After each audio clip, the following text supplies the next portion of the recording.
What's up, Fantasy Champions? Spotlight Sports Network is excited to tell you about an amazing deal from Thrive Fantasy, your place for daily fantasy sports and esports. Right now with promo code SS Network, Thrive Fantasy will match up to $50 of your first deposit. So go to thrivefantasy.com and sign up now with promo code SS Network. That's thrivefantasy.com, promo code SS Network.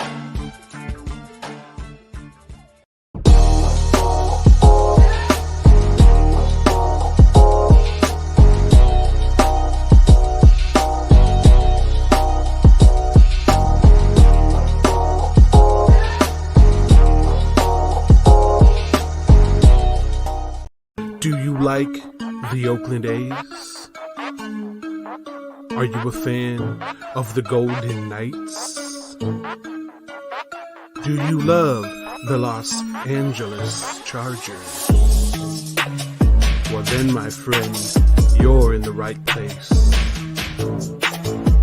This is the Snake Sports Talk Show with your host, Jake the Snake SIlva, brought to you by the Spotlight Sports Network.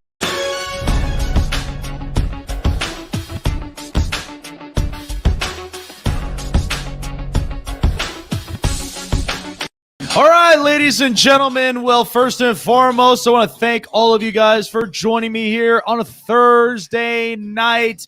This is the Snake Sports Talk Show, wherever and however you may be watching. We're live on all social media platforms, Facebook, YouTube, Twitter, and, of course, Twitch, where you can like, follow, and subscribe to all of those social medias. Keep us up to date with future and, of course, watch some past shows if you missed. We love having you guys up on here. And, of course, as always, my partner in crime here on the live stream, of course, is Jeremy Cage. Jeremy, how are you doing, my friend? I'm good, man. What a snazzy little intro that was, huh? I know. Oh, it's always snazzy when we're up and on here, right? Right, man.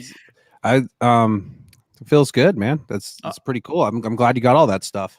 Oh, absolutely, man. You know, there's going to be a lot to be talking about here tonight, and I'm actually really, really glad that we're up here tonight. And because listen, there are a lot of rumor buzzes and a lot of talks, but yeah, I'm excited to at least have this show here tonight. So much going on. And by the way, guys, all this show is provided by Media, MEEDIA.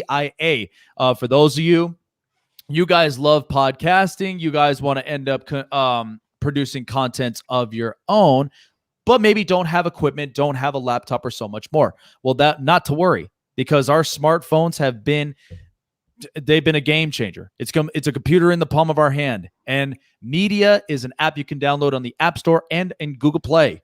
And when you download it, all the backgrounds, and also when you produce content, you're your own personal PR at the palm of your hand. They have different backgrounds, so much more. Download Media today and get started on sharing your content. So, well, let me just tell you this. I'm going to shift over here to this, so we have a lot of rumor buzzes here that's been going around in the last couple of days.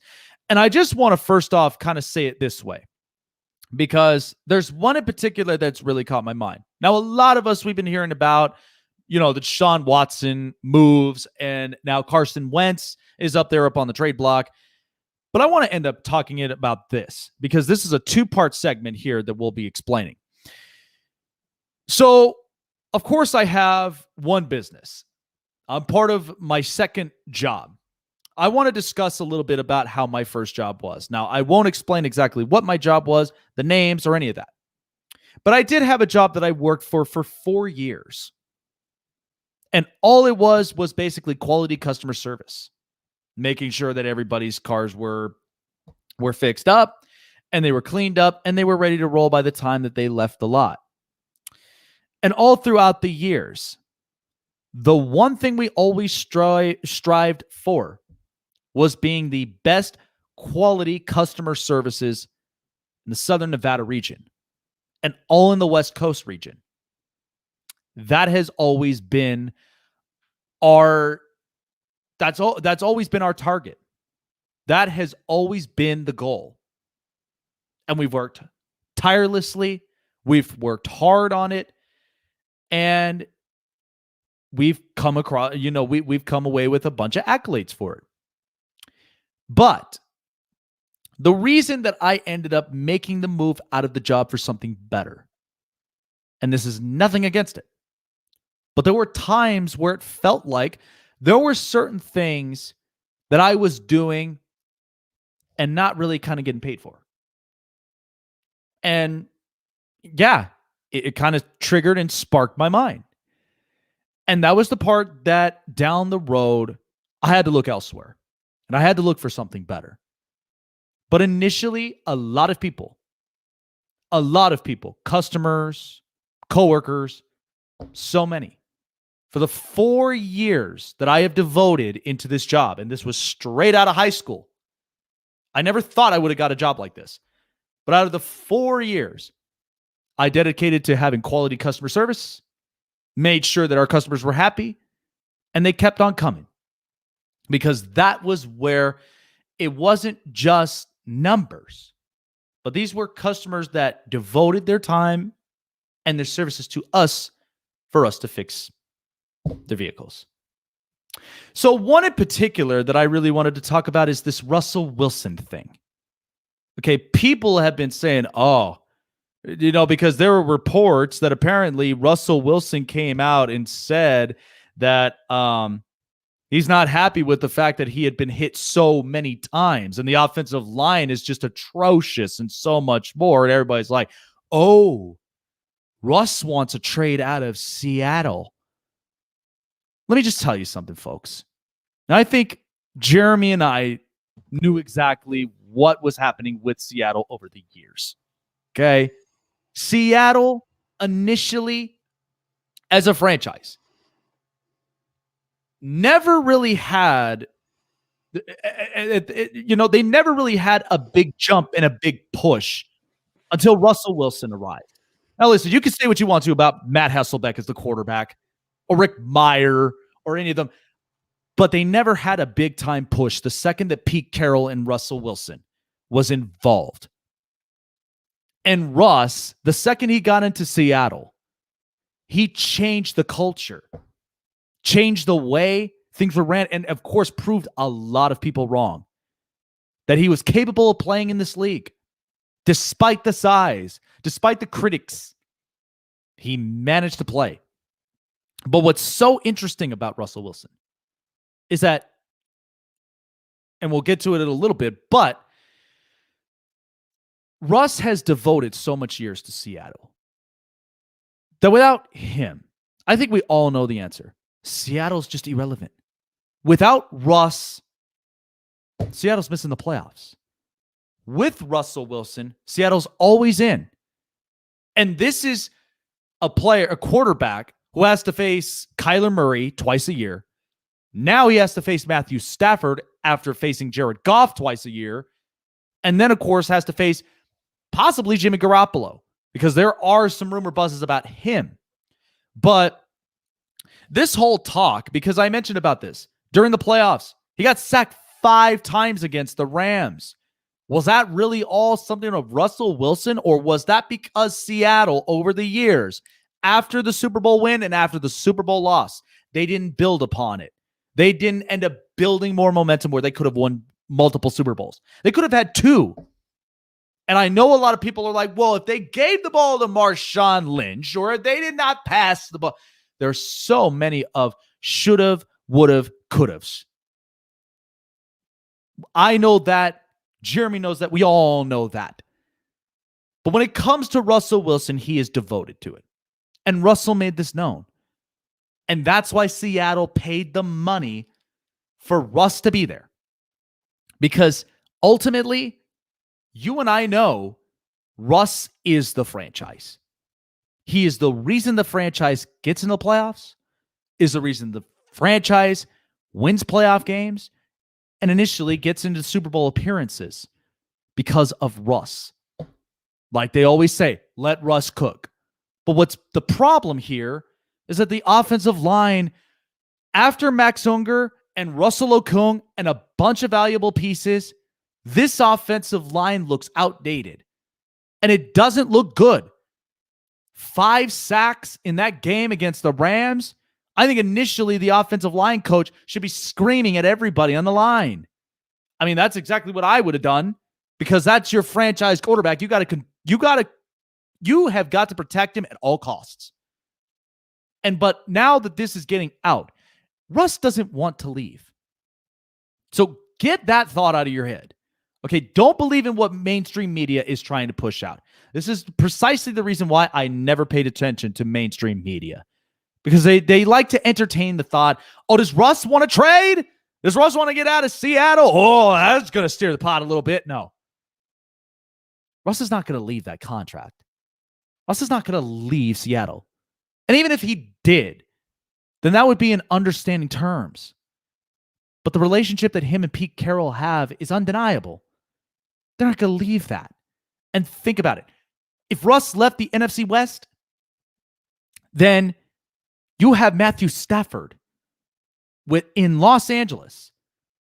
That maybe he'll be the up-and-coming guy that would potentially win the division. Or whatever the case may be with San Francisco and Kyle Shanahan and with Jimmy Garoppolo, that's a potentiality too. Or maybe even Kyler Murray. But I guarantee you Russ is not going to end up leaving because there's so much competition that's there. And I've stated this before the season started. It's a competitive division. The NFC West got better. You really think Russ is going to end up leaving that? Knowing that he's got the potentialities where he's making the playoffs, he's making the playoff appearances, and he's winning games. The only thing Seattle would need to do is fix the offensive line, and that is what they need to address. I think they've paid attention so much to the defense. And it's true. They don't have a pass rush. I thought after Carlos Dunlap, they fixed the problem. But they don't have a pass rush. And neither the secondaries are strengthened enough. So Seattle's got a lot on their plate. But I think the last thing that needs to happen is Russ leaving. Don't entertain the thought, guys. Because ultimately, mainstream media, they love to push out hot takes. They do this all the time. That's why I hardly pay attention to mainstream media. Because all it is it's entertaining the thought. And all it is it's kind of creating that stigma and it's creating that initial spark in people's heads to where now that gets out on social media and all. Don't believe in it.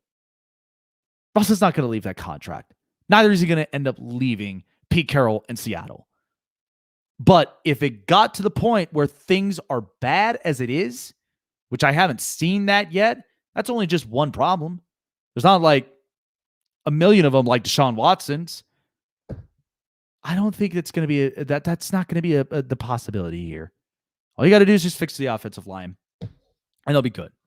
All right, so here's the second part, because now there's 2 quarterbacks involved, Deshaun Watson and Carson Wentz. So there are still reports with Deshaun Watson because right now Houston's just kind of pushing this whole thing of, oh, we're not going to trade Deshaun Watson. We're not going to do that. We're going to make it work. But do you really think Deshaun Watson really wants to play another down in Houston? I doubt it. He's going to end up making the move where he's going to sit out the year. Because if you're going out to media and you're going out to all the publics and you're basically telling them Deshaun Watson's not tradable. He's not getting traded. We're not trading him.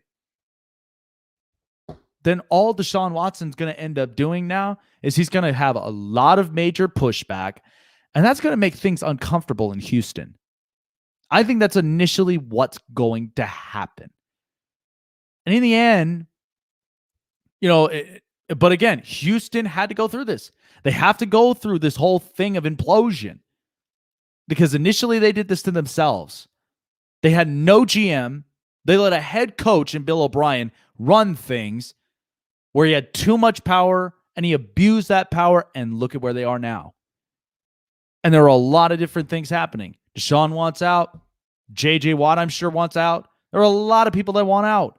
They don't want to be a part of this thing.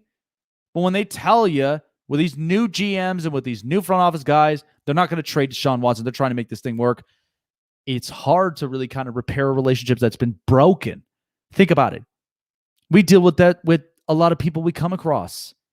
It's hard to get into a relationship with somebody that in the previous relationship, depending on it, they've been through worse. And sometimes it's hard to really kind of fall back into that trust. Right now, the relationship with Houston, it's hard to fall back into that trust.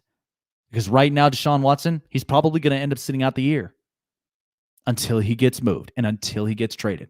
And a lot of people are just like everybody's just like, grow up. All is it. Wouldn't you want something better? Like I'm not saying I probably would be in that same boat, but I'd be like, look, don't expect me to end up doing any more work if this is not gonna pan out. I want out. I want out for good reasons. Then there's Carson Wentz. And there are rumor reports, so it's nailed down to two teams, the Colts and the Bears. I would love to see Carson Wentz with the Colts. And we do have one of our really good colleagues, EJ Bryant, who covers up on the Colts on the Bench Report. Check him out. But I really do think that this works for Carson Wentz because he's reunited with Frank Reich, the head coach, who was an offensive coordinator for the Eagles at one point. And he's got a healthy offensive line. He's got a defense. He's got weapons. He's got all of it. Why wouldn't you want Carson Wentz in Indianapolis? Then the other entertaining thought is Chicago. But what's interesting about Chicago, this is what's going to be harder. Okay, Carson Wentz came from Philadelphia, who the receivers were banged up left and right. They were dealing with plagues of injuries everywhere. It's unfortunate. It happens. And he had lawn chairs for wide receivers. And in one year where the pocket was protected, he was able to get into the playoffs. You go into Chicago, that is kind of in the point of they want to win, but they still have to rebuild pieces. And initially, listen, this thing with Mitch Trubisky, it's failed. Okay? Mitch Trubisky is not that dynamic of a quarterback. I don't care what anybody says. But from what I was told and what a probability for the trade for Carson Wentz for the Bears is reuniting Nick Foles in Philadelphia again. Then you got Terry Cohen in a first rounder. That's the offer I've heard so far. It's an interesting offer, but I don't even know if it's going to pan through. But initially, Carson Wentz is going to be dealt in the next couple of days. Maybe even dealt this weekend. But all I know is that with this whole quarterback carousel, it is difficult to repair relationships. You saw what happened with Doug Peterson and Carson Wentz. You're seeing with what's happening in Houston with Deshaun Watson. You want to make this thing right. Do the right thing. Because initially, you're going to have an awful lot of pushback by both these quarterbacks. And I know a lot of people are like, well, Carson didn't even want to teach Jalen Hurts. If I'm a quarterback getting paid that awful lot of money, why am I getting sacked? Is one thing. It ain't just about not teaching the kid. I think initially it was all pushback in the front office and in the coaching staff. That's why they had to change coaches. But I'm going to tell you right now, I don't know how I'm going to feel about Philadelphia at the start of this year. But when I watched Nick Sirianni's interview, oh, Lord, it looked disastrous. I mean, the guy was nervous. The guy, he was quaking in his boots. I don't even think he was prepared for what was going to be coming. And so initially, he's going to have his hands full. You got to deal with two quarterbacks now. Do you go with Wentz or do you go with Jalen Hurts? That's going to be the toughest decision that he has to go through. And the front office has to figure this out for Philadelphia. But all I know is I wouldn't be surprised if Deshaun Watson sits out the year. And the two teams, Colts and Bears, I seriously think the Colts would work with Carson Wentz. But if he goes to Chicago, they better put in a good word and they better build around Carson Wentz if that's the case. Coming up next, we got some speculation trades happening around in baseball. And of course, the Mets with Kris Bryant, with the Cubs with Kris Bryant, they're trying to shop him around. The Mets may be a potential deal. And we'll discuss a little bit about that coming up. Plus, we also do have our special guest, Michael Petty, that's going to be joining us here in a few minutes. So stay tuned for that as well. But yeah, and of course, too, our best for last, we're actually going to be unboxing some cards here in a bit. And we're actually going to be showing off some signature cards as well. You guys do not want to end up missing that coming up here on the Snake Sports Talk Show. For all of our fantasy gurus out there, coast to coast, nationwide, you guys love fantasy sports and you guys love betting on it and you guys love winning cold, hard cash. Well, there is an app for that called Thrive Fantasy. And Thrive Fantasy has exactly all of the stuff you can ask for. And of course, there's pool plays. You can win up to 15 grand in pool plays. That's in NBA, NHL. You got baseball around the corner. And best of all, you got esports. So definitely go on to the App Store or Google Play and download Thrive Fantasy. And when you do, when you sign up and you put in your $20 deposit, use promo code SS Network, short for Spotlight Sports Network. And you guys could get matched up to $50 at first play. Sounds like a deal, right? And you guys could get all the fun play all the way around on thrivefantasy.com. Go and download it now today. thrivefantasy.com, promo code SS Network.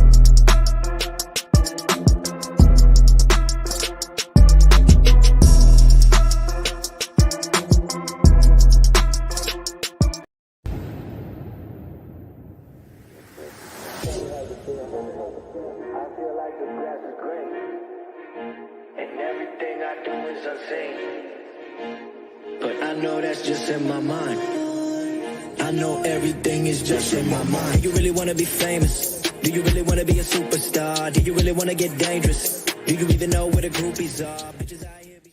Welcome to Hammer's house.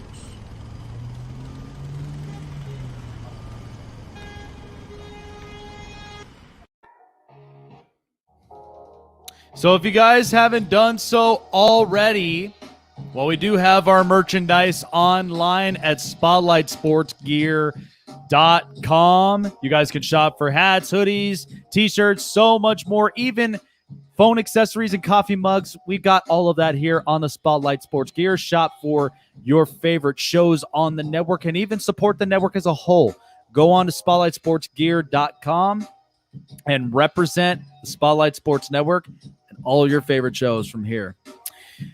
All right, so of course baseball season's around the corner. And we're going to be breaking all of that down here, especially even on the hot press. And one of those speculations, and I've been talking about this also as well, through and through, is a potentiality of Kris Bryant getting moved from the Chicago Cubs. Now, initially, Kris Bryant was offered a contract that was over $200 million in full, but he turned that away. Kris Bryant is a heck of a player. And for me, born and raised here in Vegas, is a kid that went to school at Bonanza. And he's talented. He's tall, talented, lanky. The guy's good. Guy's really good. And he was a guy that had a ton of potential. And so the speculation up on that, because of the fact of he did not end up taking the contract with the Chicago Cubs, now leaves potentiality that he's going to end up getting moved elsewhere. And the speculation is the New York Mets. The Mets are getting interesting. And there are a lot of teams in the National League that are bolstering up. You got the San Diego Padres that are, the LA Dodgers, as usual, are trying to repeat back-to-back, and they're trying to stay stable. The St. Louis Cardinals ended up getting Nolan Arenado. They're serious. And right now, the Mets have been making some serious moves. They got Francisco Lindor and Carlos Carrasco, and they added in a few pieces. This is very interesting if they go and get Kris Bryant. And I think initially, because the one place that they're having some difficulty on is third base.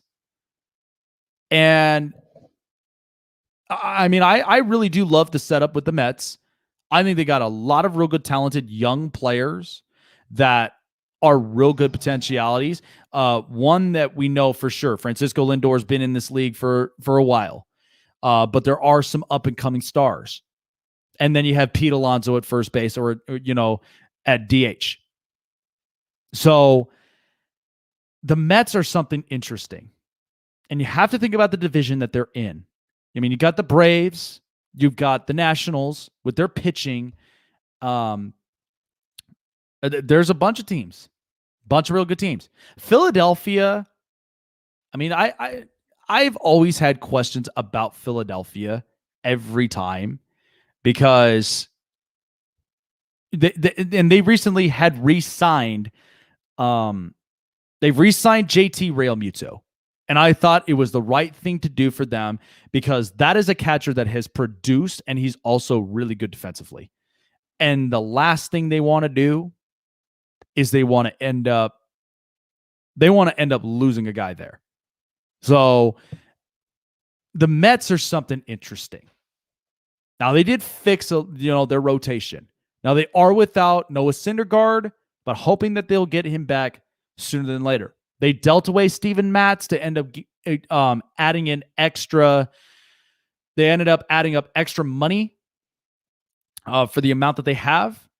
And then not to mention, as we got all the cards coming up over here, we're going to showcase it up over here, my friend Jeremy. Oh, there you go. There you go. I love it. Got that Bryce Harper card right there in front of me. Yeah, this says Harper and Segura channel inner concert. You talk about the Phillies. Yeah. You talk about the Phillies. There you go. Yeah, there you go. See? And we're unboxing some awesome cards here as well. And so thanks to Jeremy up over here. We got a lot of, we're showcasing all these big time cards, hopefully some signature ones that we're getting. But it's really interesting, man. I mean, when I look at this with the Mets, because the Mets have been getting aggressive, and if they go and acquire Kris Bryant from the Cubs, I think they are getting a really good bat in the lineup. There's no doubt. Now, the question of it is, because initially I've always seen him as a third baseman. I think he was real good at third. Then they've utilized him in the outfield. And of course, too, it's the injuries. It's the injuries that's the question. And if he gets traded away, would we see him potentially his stock rising up? Maybe it's just a change of scenery.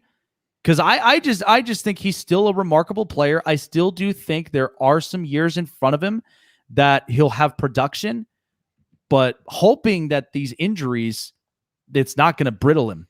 Because that'll be one thing that I think that'll be a complication for the Mets if they make this move. Well, I mean, and certainly if you're the Mets, you certainly hope you can get some production out of him. It just depends on what kind of they have going forward for an entire game plan for their team. Because with injury-ridden players and veteran players like that, you're typically a role player at that point in your career. You got a little bit of. I mean, the one of the examples I can really think of close to my heart, I know there's probably going to be 1,000 others that everybody's going to yell at me about, but is when Jason Giambi came to Colorado. He was more so used as like a utility player, a pinch hitter, just in a spot when they needed a really good power hit. What's funny? To get him through. What's funny about Giambi? He was like Matt Stairs. Correct me if I'm wrong. He was literally Matt Stairs with the Phillies. They just had him come off the bench, and at times when you needed a swing, there it was. Yeah.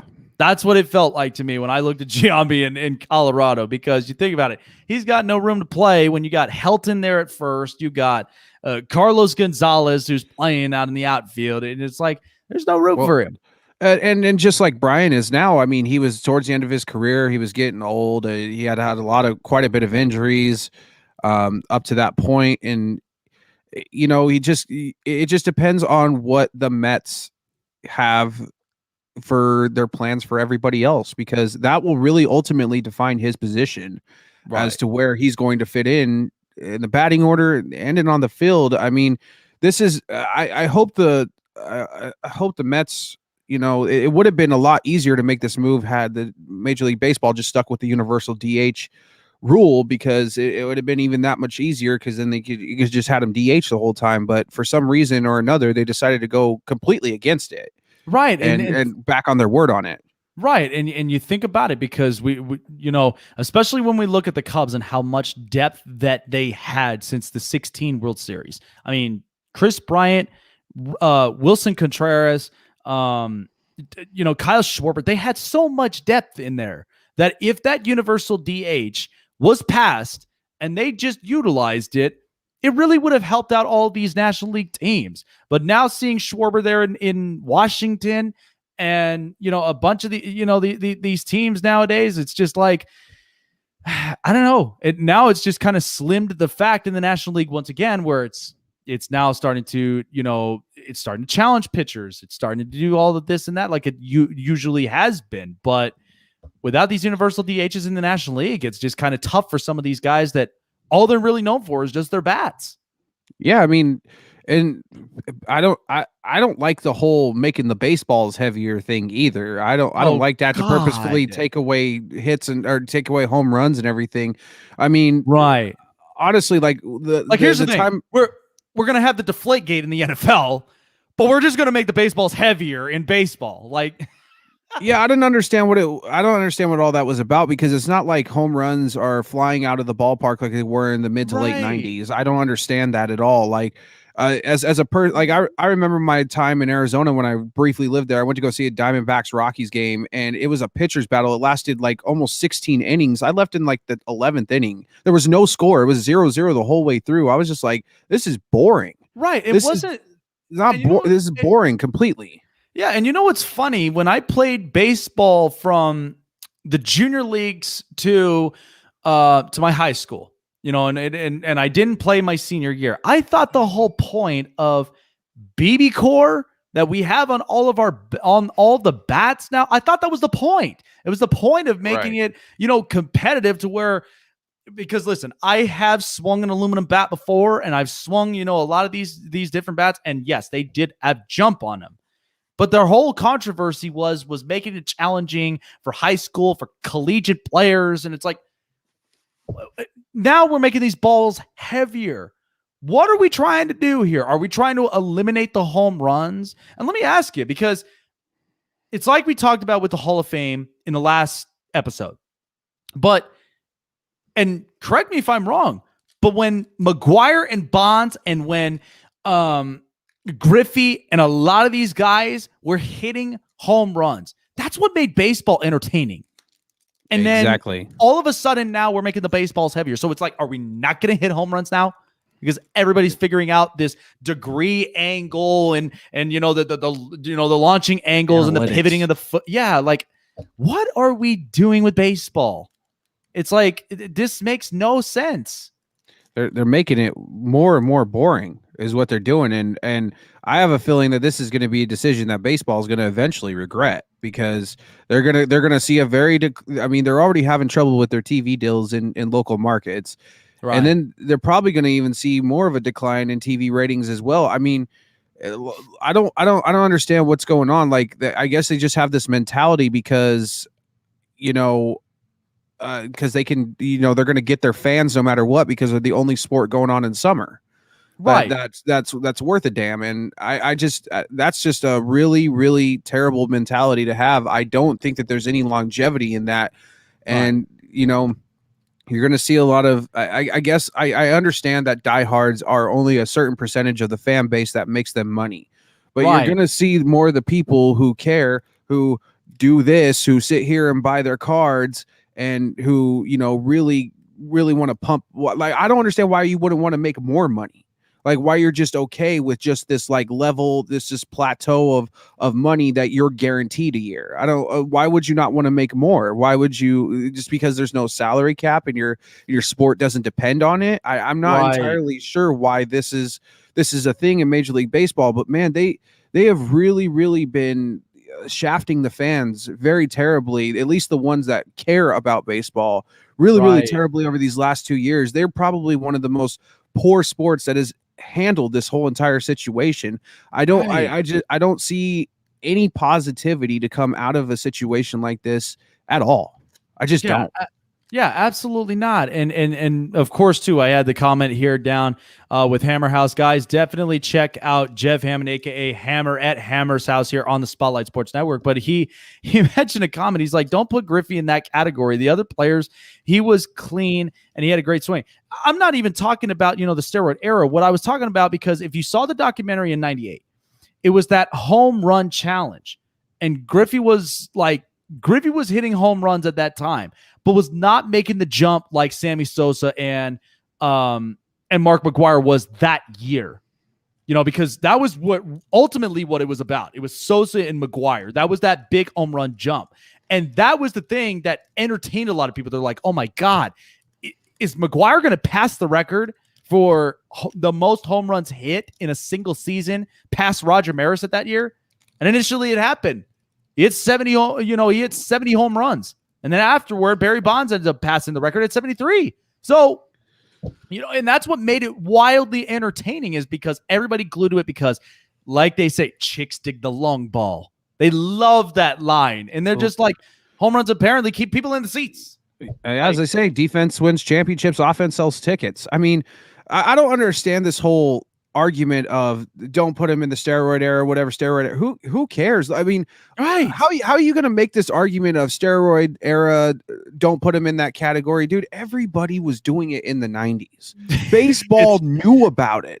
And you know what? Actually, everybody was doing it in the late 80s, because think about it. You had Jose Canseco, who was the first person to even Who's to say that Roger Maris wasn't, that they didn't have some form of it then? I don't understand this whole like purist argument of like steroids or not steroids. In my honest opinion, I'm probably in the very, very low minority about this. I think steroids should stay in baseball. That was the most entertaining period of baseball I had ever seen in my entire life. I can honestly tell you, as a little boy, about 9 years old, going to Coors Field in the 1998 Home Run Derby with thin air and steroided players up. They were literally hitting balls out into the parking lot, busting up cars out of the stadium over the scoreboard, hitting them third deck. You know how amazing that is to a little kid to watch? It blew my mind. I was like, whoa, he just hit that like 500 plus. Like it was like the most entertaining thing I'd ever seen. And it was just a home run derby. I didn't even go to the All-Star game. I didn't even really care about the All-Star game. I mean, obviously at that time, like Cal Ripken was on his stuff, but he was on his Iron Man streak. But I just don't care if a player was juiced or not. Like Barry Bonds, steroids didn't make him hit, all it did was make him hit the ball farther. He still and I initially said that his bat speed was so fast that he was able to get the knob of the bat out there and the barrel was hitting it. And the pitchers were juiced. So it's an even playing field as far as I'm concerned. I just don't understand this whole thing. It's like, even if he didn't juice, if Barry Bonds was completely clean, he'd still be one of the greatest hitters of all time. Sure. Period. He'd still be a Hall of Famer. There's no, I just don't, man, I don't understand this. Honestly, I'm probably in the minority of people. Like I said, I'd rather watch steroids stay in baseball. I mean, these guys know the consequences of it. They know what they're doing. They know what they're putting in their bodies. They knew what was going on. Let them. If they want to destroy their body, let them. It's going to make them have all the glory. I mean, it's their body. I understand that might sound reckless, or it might sound carelessness or whatever for some, but if a human wants to do that to their body, that's their body. Mm-hmm. Yeah, what I say. And think about it this way, because when you look at it with baseball, the thing about it with baseball, and like you mentioned about it, because it's like, are they really just preventing themselves from making more money, signing more TV deals and all this other broadcasting? I mean, look at some of the Fortune 500 companies we got around. You really think that, you really think that Amazon and Tesla and a lot of these, big time companies who've innovated and have changed the way that we really, do marketing around in America. You Right. really think they would have stopped and would have said, no, this is our route. It's been working successfully over the year. I doubt that, because they want to be looking for something better. They want to be looking for something new, and that's initially what it should be. So I don't get it. I don't like that argument by B. Al. It's a bad influence for children. Man, you want to know the stuff? Think about the time when you were a kid. Come on with that argument. It's bad influence for kids. When Man, we were kids, kids, listen, when we were kids, we had sometimes had some bad influences, man. That's like saying like, oh, if you cuss in front of your kids, they're gonna go start cussing too. I mean, I've heard kids call themselves way worse than what I'll ever say at school. I mean, I learned it. I was a kid at one point. I mean, a kid doesn't even understand the gratification. The kid doesn't even know or understand the whole mentality of steroids anyway.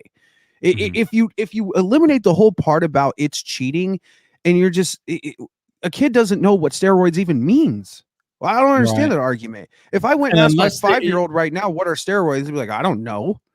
Oh. Yeah, and initially, when you think about it, because when they do, when they start to do like in-depth research on it, I mean, ultimately it is a choice. It's exactly. a choice. We're not saying that, like they got to be on it. I mean, ultimately it's a choice for it. But, to me, I'm not a supporter of it for one, but I'm just more of trying to find innovative ways that makes it better to where, we're basically on the line where it's starting to grow, it's starting to innovate. And that's the one problem that, with baseball, they're just, apparently they don't seem to be getting it right. And it's like I mentioned about it. Let the kids play. Let them showcase their stuff. And initially, it's just continuously just a talking argument that's absolutely going nowhere. And that's baseball better wake up. Yeah. They better they better do some serious soul searching here within this next season or within this next whatever, however many times it takes. I don't know. They got to do something to change it up here, because I'm more excited. Like, I'm more interested in like going into a hockey rink or going to an NBA game than I am going to a Major League Baseball game right now. I just don't have any interest in wanting to do that at all, because it's not piquing my interest at all. You got the softball rule of 7-inning doubleheader games, runners on second to start, extra bases. All that's gimmick stuff, man. All that's gimmick stuff. If I want to watch 7-inning doubleheaders, I'll go down to the local ballpark and watch softball. Yeah, you know what I mean? It's not doing anything. I mean, and ultimately, if you think about it, because when I ended up seeing that news and when I saw that changed, I was the type of person that I was just like, okay, think about it with hockey. We have our shootouts and we also have our overtimes, right? And I understand they're trying to make things faster and they're trying to make it to where it's like, okay, we could go home after three and a half hours, because obviously everybody's got to get up for work at 5 a.m. And they tried that with the pitching timing changes and saying you only have so much time to do this and that. And I appreciate those efforts, because it was getting to be pretty strenuous. Right. Yeah, exactly. And I don't disagree with that at all. Like I'm totally on with that.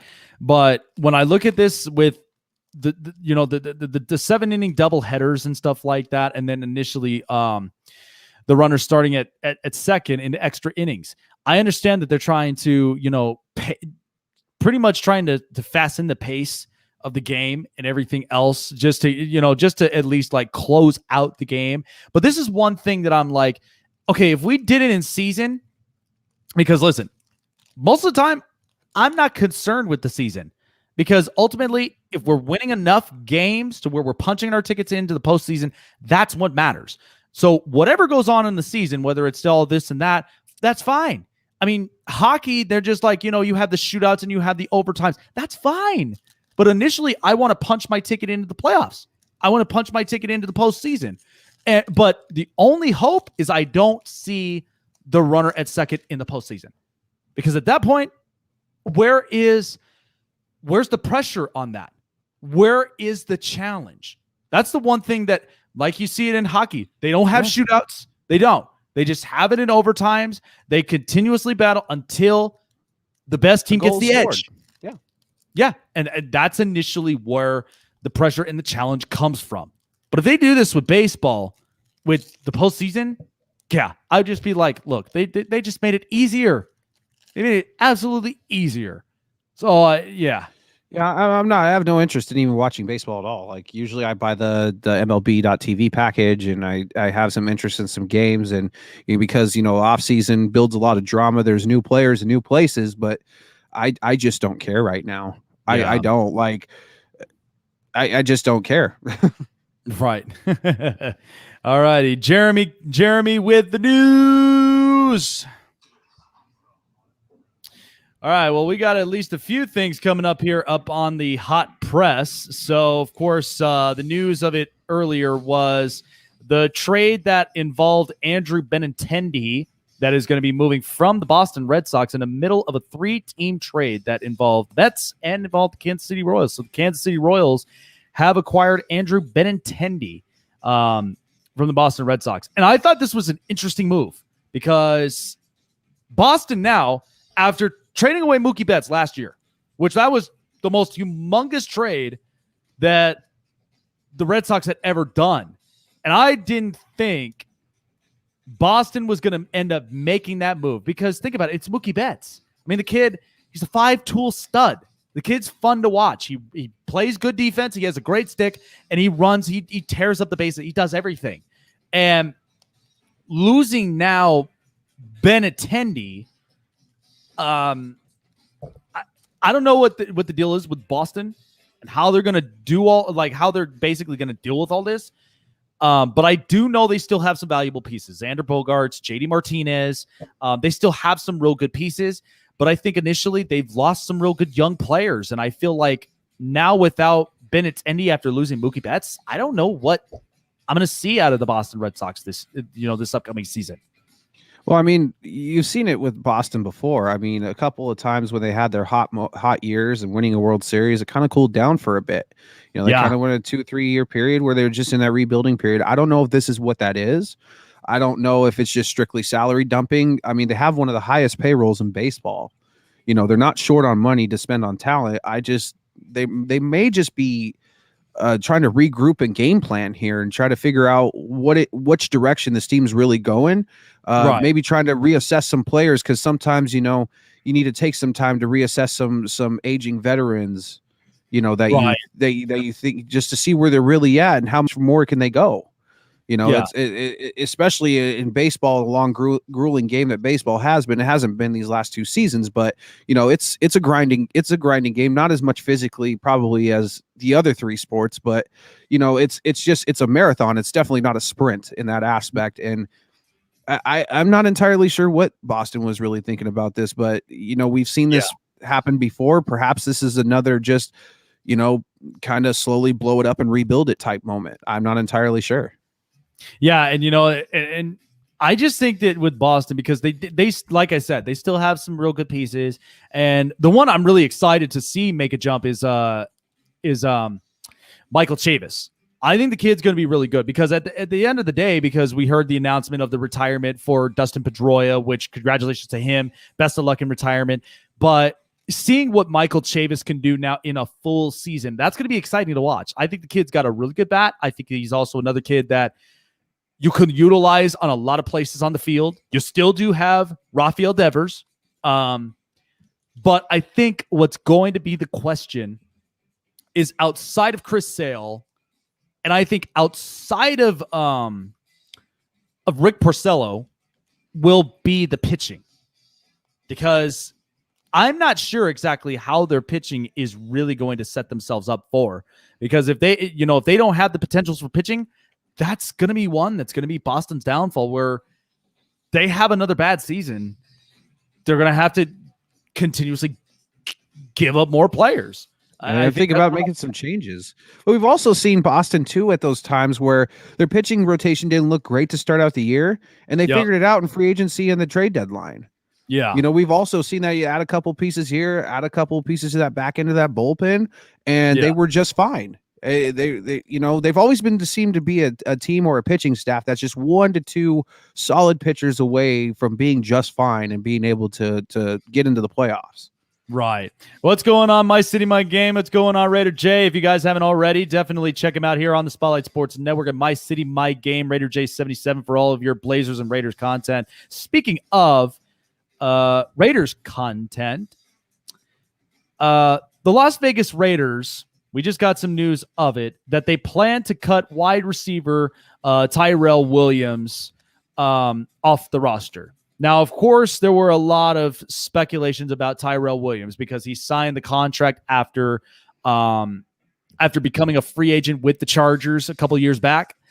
And initially, he had suffered an awful lot of injuries. He was just completely brittle and injury prone. I thought he would have been a guy that could have been an interesting impact on the deep ball.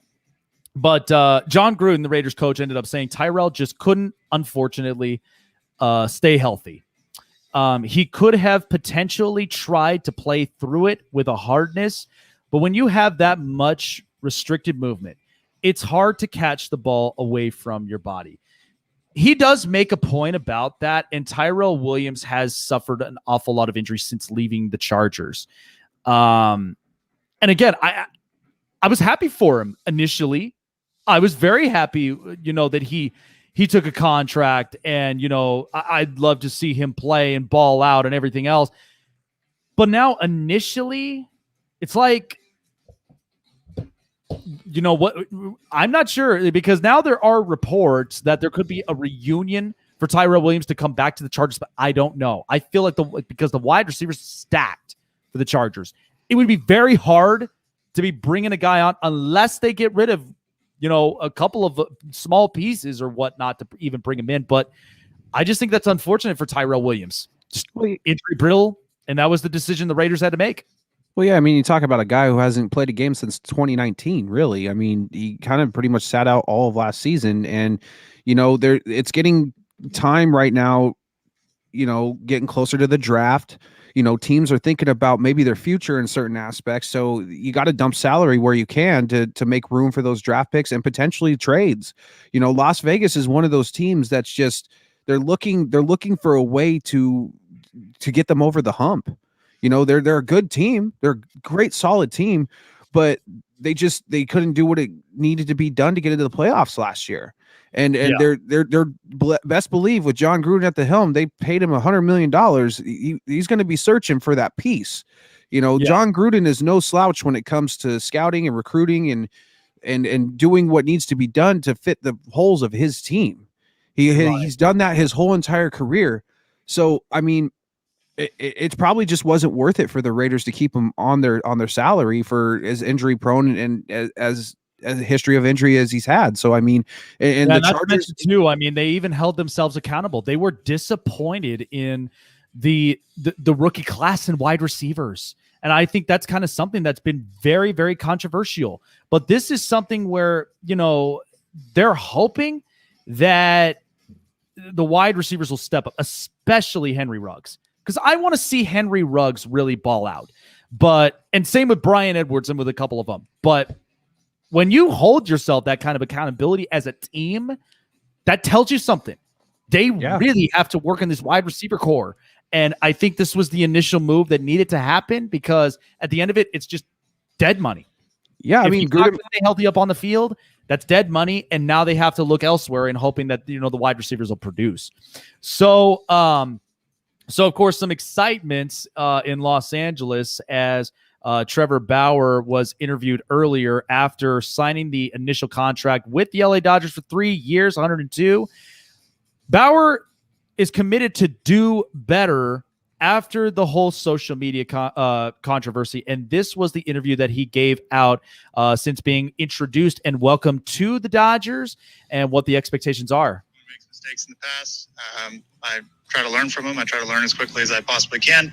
Try to understand other people's viewpoints on things and be better in the future. I think if you look at that my history as a baseball player, my history on social media, my history as a person, for those who know me well, they'll see that I apply that process to everything that I do. I'm committed to doing that moving forward as well.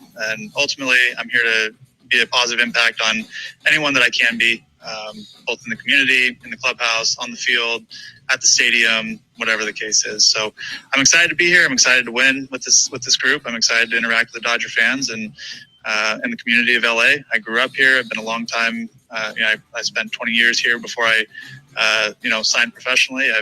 My parents are still here. I'm a member of the community. I still consider myself a member of the community, and I look forward to having a positive impact on the community.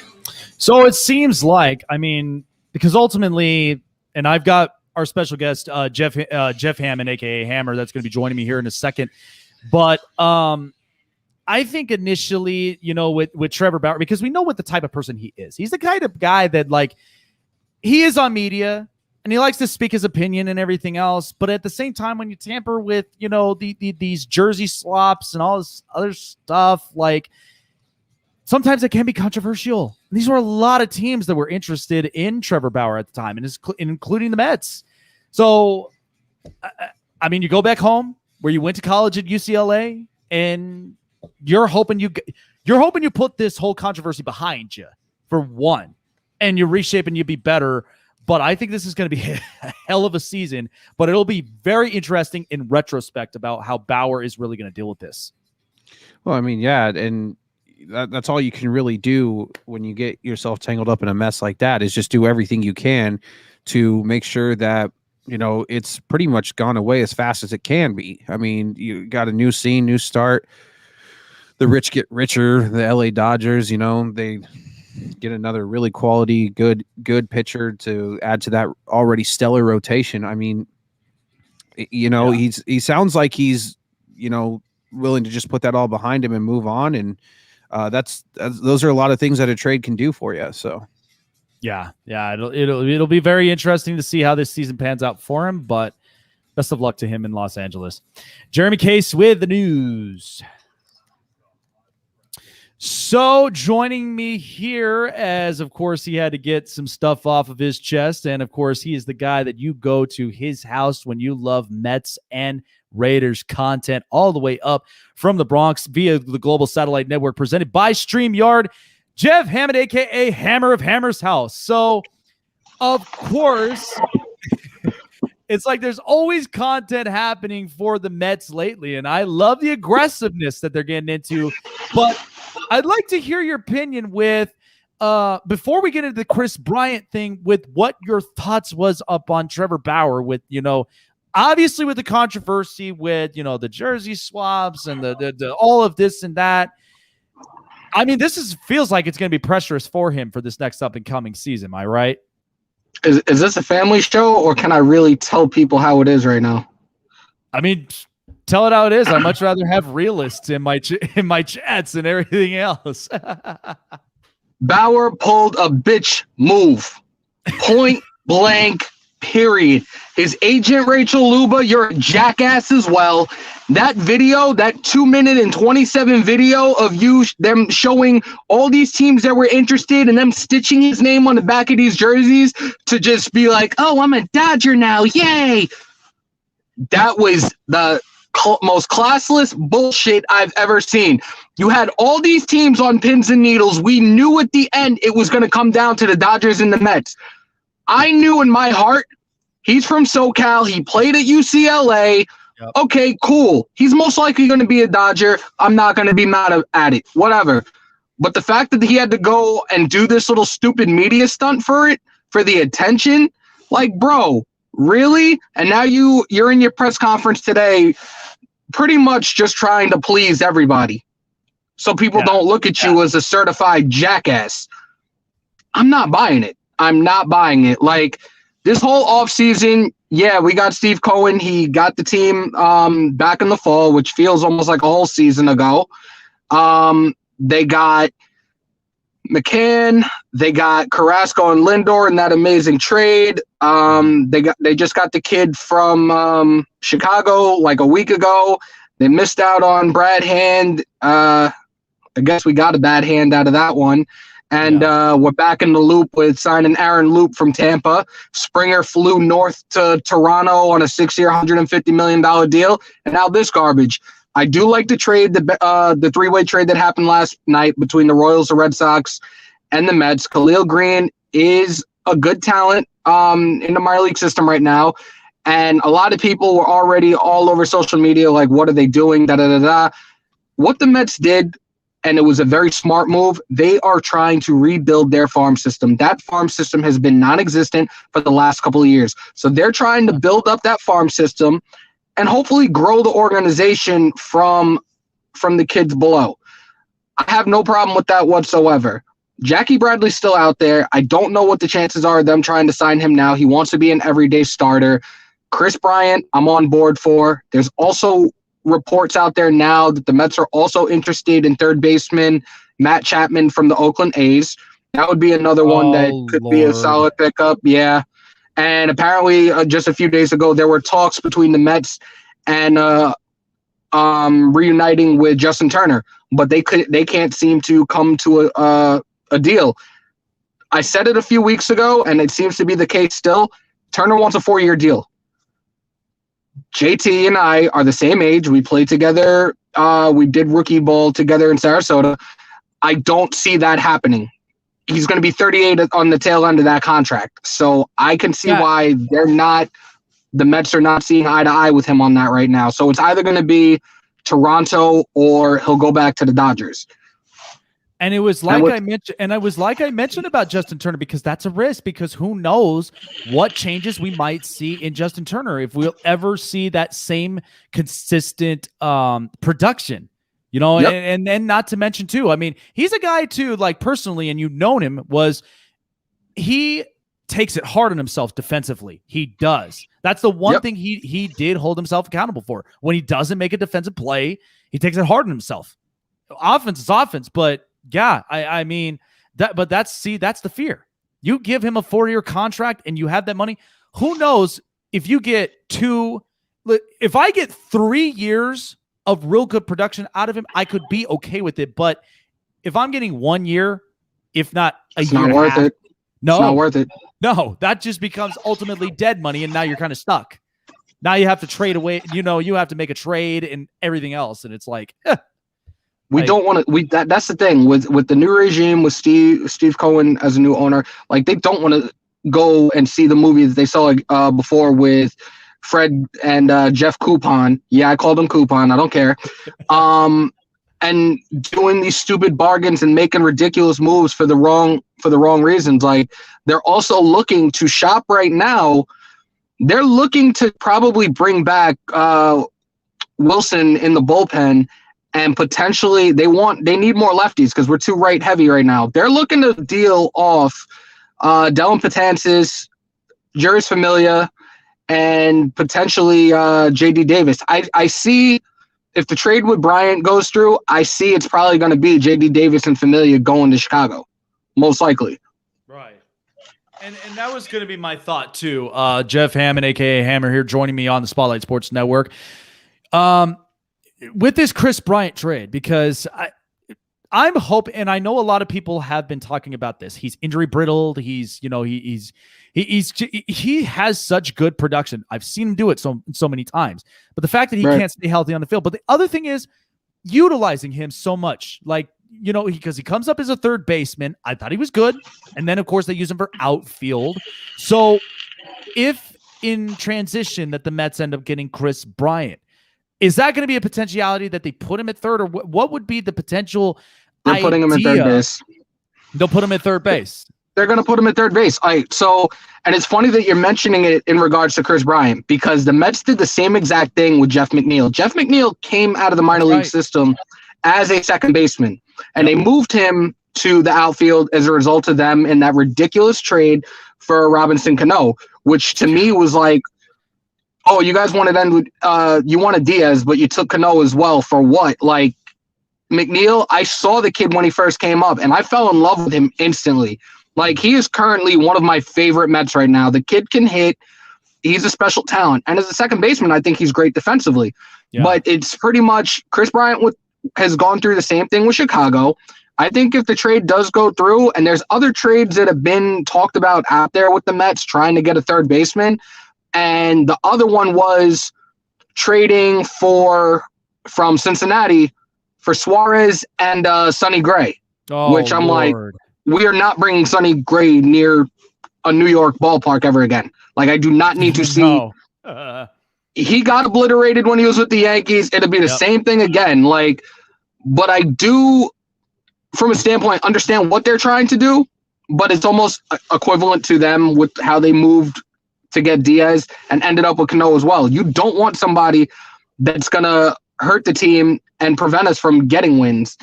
And with what you guys had said before with the Red Sox, you're not sure what they're doing right now. They're clearly rebuilding. Betts is gone. Benintendi's gone. Bradley's gone. They are looking, most definitely, they're in a rebuilding process right now. And it sucks to say it. I hate using that term when it comes to professional sports, but they're clearly rebuilding right now. And hopefully I hope it's for the better for them, but I'm just like, oh Lord, here we go. Yeah, that's what you would hope. I mean, that's honestly what you would hope if it's Boston, because we have seen this same charade multiple times with the Red Sox. There are times, it's funny, and it always happens because if you're not last, you're first, and if you're not first, you're last. That's always Bobby. Yeah, right. That's always the part. That's always the part that lives and breathes with Boston. And I don't know how they'll figure this thing out, but like I said, they still have valuable pieces in Michael Chavis, Rafael Devers, JD Martinez, and of course, Xander Bogaerts. They still have some offensive production, but now it's going to be interesting to see how the outfield really shapes up, because now that's all three of the tandems gone. And now it's like, how are we even going to see how they will do defensively in the outfield? I'll tell you one thing, you're gonna be looking at the AL East this year, and the Orioles and the Boston Red Sox will be the teams at the bottom of the bin. I'll tell you right now, you're looking at most likely to come out on top of that division is probably the Tampa Bay Rays. Mm-hmm. Second place, you're gonna call me crazy for it, I think the Blue Jays are gonna end up being second in that division, and then the Yankees. Oh man, after what the Yankees did recently, after getting Jameson Taillon and a bunch of arms in that pitching rotation. And Kluber. They got Kluber. They re-signed LeMahieu. Wow. Yeah, but we're playing a full season this year, right? Yeah. How long is Stanton? How long is Judge going to stay healthy for this year? They were supposed to play 60 games last year and couldn't stay healthy the whole damn season. And Gary Sanchez? Bruh. The only person really that you could really rely on for health and for production apparently seems to be Gio Urshela. That's it. Back to the Red Sox real quick, though. We've also seen them do that too in between World Series. Well, they'll keep a few veterans around, and then they'll just reload until they're done reloading on talent, and then they reload up. And that way, by the time they get back up and running again, they got the veteran leadership they need on both offense and defense, and they got a bunch of young guys behind it to support it. How long do you think it's going to take for them to be back at the top of the mountain again? Realistically, I don't know. There's really no saying. I mean, I really don't follow them a lot, but I just know that between those two World Series, they kept Ortiz around. They kept a few veteran players around right up until they reloaded on that talent and waited for the farm system to pan out, and it helped them. Right, and I ultimately think realistically, I'd say they probably, because let's just say this, that whatever talent comes out of there in their farm system, I'd usually always give it 2-3 years at best, just to be on the safe side. That's what I was thinking too. If they continue to have a bad season again, and this is a dropping trend, they're going to lose Martinez.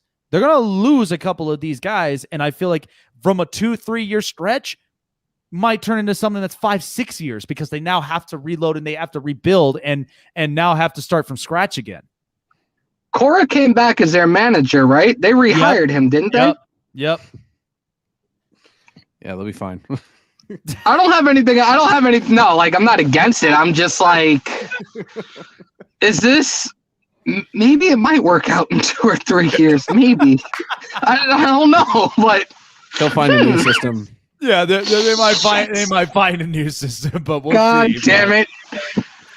But real quick, kind of shifting to football, because of course, you covered up on a lot of the Raiders contents and stuff like that. So I thought it was interesting, and at the same time, we talked about it earlier with the releasing of Tyrell Williams. Of course, it's something where Tyrell Williams is injury riddled, but at the same time, they mentioned about it, and I think they held themselves accountable.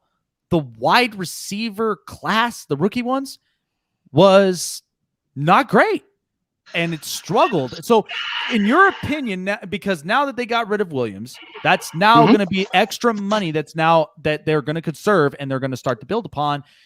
Yep. Is this something you hope by sophomore season for all these guys, Bryant Edwards, Henry Ruggs, and someone?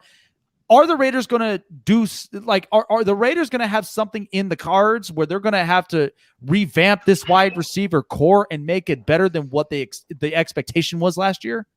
So one, they didn't use Brian Edwards that much. He was somewhat injury prone at the start of the season. They did not have him in a rotation with the rest of the receivers throughout the rest of the season.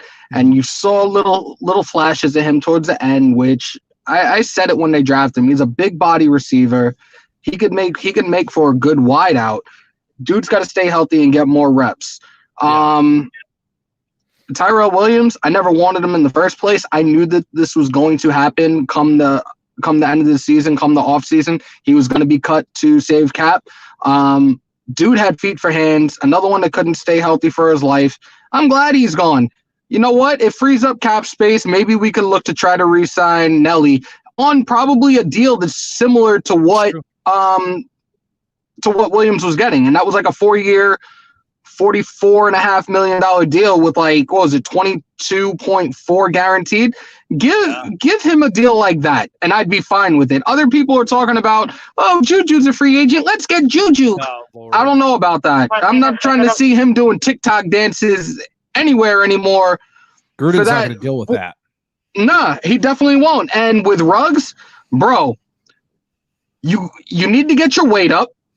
You need to learn a sense of ball security. Stop fumbling the damn ball and just man up. Get your weight up. You can keep your crackhead speed 4.2, whatever it is, but you gotta hit the gym, bro. You gotta hit the gym. I think going into the sophomore year, we should have hopefully a turnaround for those receivers. You still got Waller there, you still got Renfro there, but we're gonna need a solid number one receiver. Ruggs needs to step up to the plate. Even if he's in the slot, I don't care. But we're gonna have to look in the draft class, or we're gonna have to look in free agency for a solid number one. Defense, I went on my rant the other night, and I'm gonna keep saying it. Defense wins championships. Defense wins championships. Defense wins championships. You gave up nearly 30 points. You gave up nearly 30 points a game. 2 straight weeks, you totaled over 400 rushing yards against the Falcons and the Jets and barely beat the Jets. Out of sheer luck and Greg Williams' dumbass calling a cover 0, you guys beat the Jets. Yep. Like, the defense needs to be turned around. Look into signing Leonard Williams as a defensive tackle. Gus Bradley's in there. Maybe he can create a Legion of Boom 3.0. A lot of things. Draft, free agency, it's going to start with that defense this year. I don't want to hear any more of this Carr trade garbage. I don't want to hear about Carr for Watson. Carr was in the top 10 of almost every single category as a quarterback this past season. That's right. Yeah, he had a tendency of turning over the ball a lot more or less towards the end of the season, but I'm not holding him accountable for every friggin' thing that they did wrong this year. And that's what all these so-called fans, guys that have not put on a pair of shoulder pads or a helmet a day in their life, sit there, the fanboy, fuckboy crew, that's what they do. Until you truly understand the game, stop with the bullshit. Stop with this, oh, it's all Carr's fault. Oh, garbage, car wreck, blah, blah, blah, blah, blah. It's a fucking joke. The defense has to step up. Gruden needs to stop staying in his ways with this old school West Coast short passing game offense. The defense, I want to stay in a 4-3. Gus Bradley needs to put his foot down and say, fuck you, I'm running the defense my way. We're going to do it the right way, and things are going to come through with that. Point blank, period. Yeah, absolutely, man. I mean, that's the only thing that you can hope for the Raiders, man, because, defense – absolutely is one that they need to be held accountable for themselves. And I think that's initially where Gus Bradley comes into play, you know, and I've seen Gus Bradley work his magic with the Chargers when everybody was healthy. And that was a team that was top 3, you know, and that's one that it could really turn around. It could really transition. But I mean, if they don't get this thing right with this defense, I mean, yeah, that's where everything's just going to start to kind of crumble, you know, and that's initially what the fans and the Raiders don't want to happen. They want to stay competitive. They need to fix that defense up in order for them to win these games that they've initially lost. That secondary was abysmal as hell. Damon Arnett played like not even half of the season because he was always getting hurt, always getting these concussions. I'm going to keep saying it, and it's like beating my head against the wall. Like, dude, NFL stands for not for long. You keep doing this helmet-to-helmet shit, you're not going to make it past your rookie contract. Right. Jonathan Abram, his second year in the league, and this was technically considered his rookie year because he missed all of his real rookie season. He's another one that needs to get his mind right and stop with the stupid aggressive behavior and stop with the stupid penalties. Defensive as a whole needs to stop with the stupid penalties. The linebacking core, it needs to be retooled one way or another. I know Gruden is probably going to get his ass in trouble for that whole tampering thing not too long ago with Sherman. But you know what? I wouldn't mind giving him maybe a 1-year deal and trying to work alongside the rest of those guys in the secondary and try to build them up and mentor them like one way or another. But we have to see how this goes. Like, I'm going to start doing a couple of mock drafts. I'll probably start doing more research this coming weekend and start doing some mock drafts and probably start putting some stuff out, whether it be in through our channel or my new podcast on Anchor FM. But I'm going to start putting some stuff out there and just getting you guys ready for free agency and getting ready for this coming NFL draft, which we are, 2 months away from now? 2 months, 2 weeks away from. So Yep. It's going to be coming in quick. And Charles, listen, I know you were probably late for this stream, but Russell Wilson is not going anywhere. He's not. He is Seattle's franchise. Like, he is literally the franchise of Seattle. Like, he's not going anywhere. All they need to do is just fix the offensive line. If you really think he's going to end up getting traded, you're out of your mind. Come on. Don't even believe mainstream media. All they do is they push this stuff. I'm like, come on. Let's stop. Let's be real about this. Mm-hmm. And yeah, Charles, I played football since I was 3 years old. Pop Warner, middle school, high school. I had an opportunity to try out for an arena team. I had an opportunity to try out for the Tampa Bay Bucks ages ago. I played semi-pro football for 7 years. I stopped playing 4 years ago. Don't ask stupid questions like that, bro. Nope, don't even do it. I coached as well. Yeah. I coached high school football as well. I know my shit, so don't do that. Yeah, we got no time for irrelevancy. I think with the Russell situation, with the Wilson situation more than anything, I think it was just more of like him jockeying for position to basically want to have more pull and say so over what he wants to see with that offense and that offensive line more than it was just a I'm unhappy here type situation. I don't think it was like a Deshaun Watson situation at all. No, absolutely not, because the relationship between Pete Carroll and him are still good. It's solid. That's not the problem. It's just the fact that he's almost died almost 1,000 times on the field because of his offensive line not protecting his ass. Sacked 5 times against the Rams. But he's been sacked almost 400 times in his entire career. Yeah, and this is the guy that still manages to be on the field. That's the crazy thing. And healthy for the most part and upright. It's crazy. Yeah, and real quick, we do have at least a couple of questions from BL. Are the Mets getting into the luxury tax? Yeah, they're close. They're close. They're very close. But you know what? I know that Stephen Cohen said it in the presser, and apparently there were also reports out there that he told the other owners when they went to vote him in or not as an owner, he more or less promised them that he was not going to go past the luxury tax threshold in his first year. Right. So I'm not 100% sure on how true that really is. But if that's the case, let him do what he's doing right now. If they don't hit the luxury tax, then cool. Then next year he can just go rampant and do what he wants to do. Right. I'm with it. Yeah, and think about the aggressiveness that he's already putting on with as far as these trades, these signings, and everything else because he wants. He's making this whole Mets group competitive, and I think that's initially what's happening. Damn, but I'm gonna get in so much trouble. Oh, I know.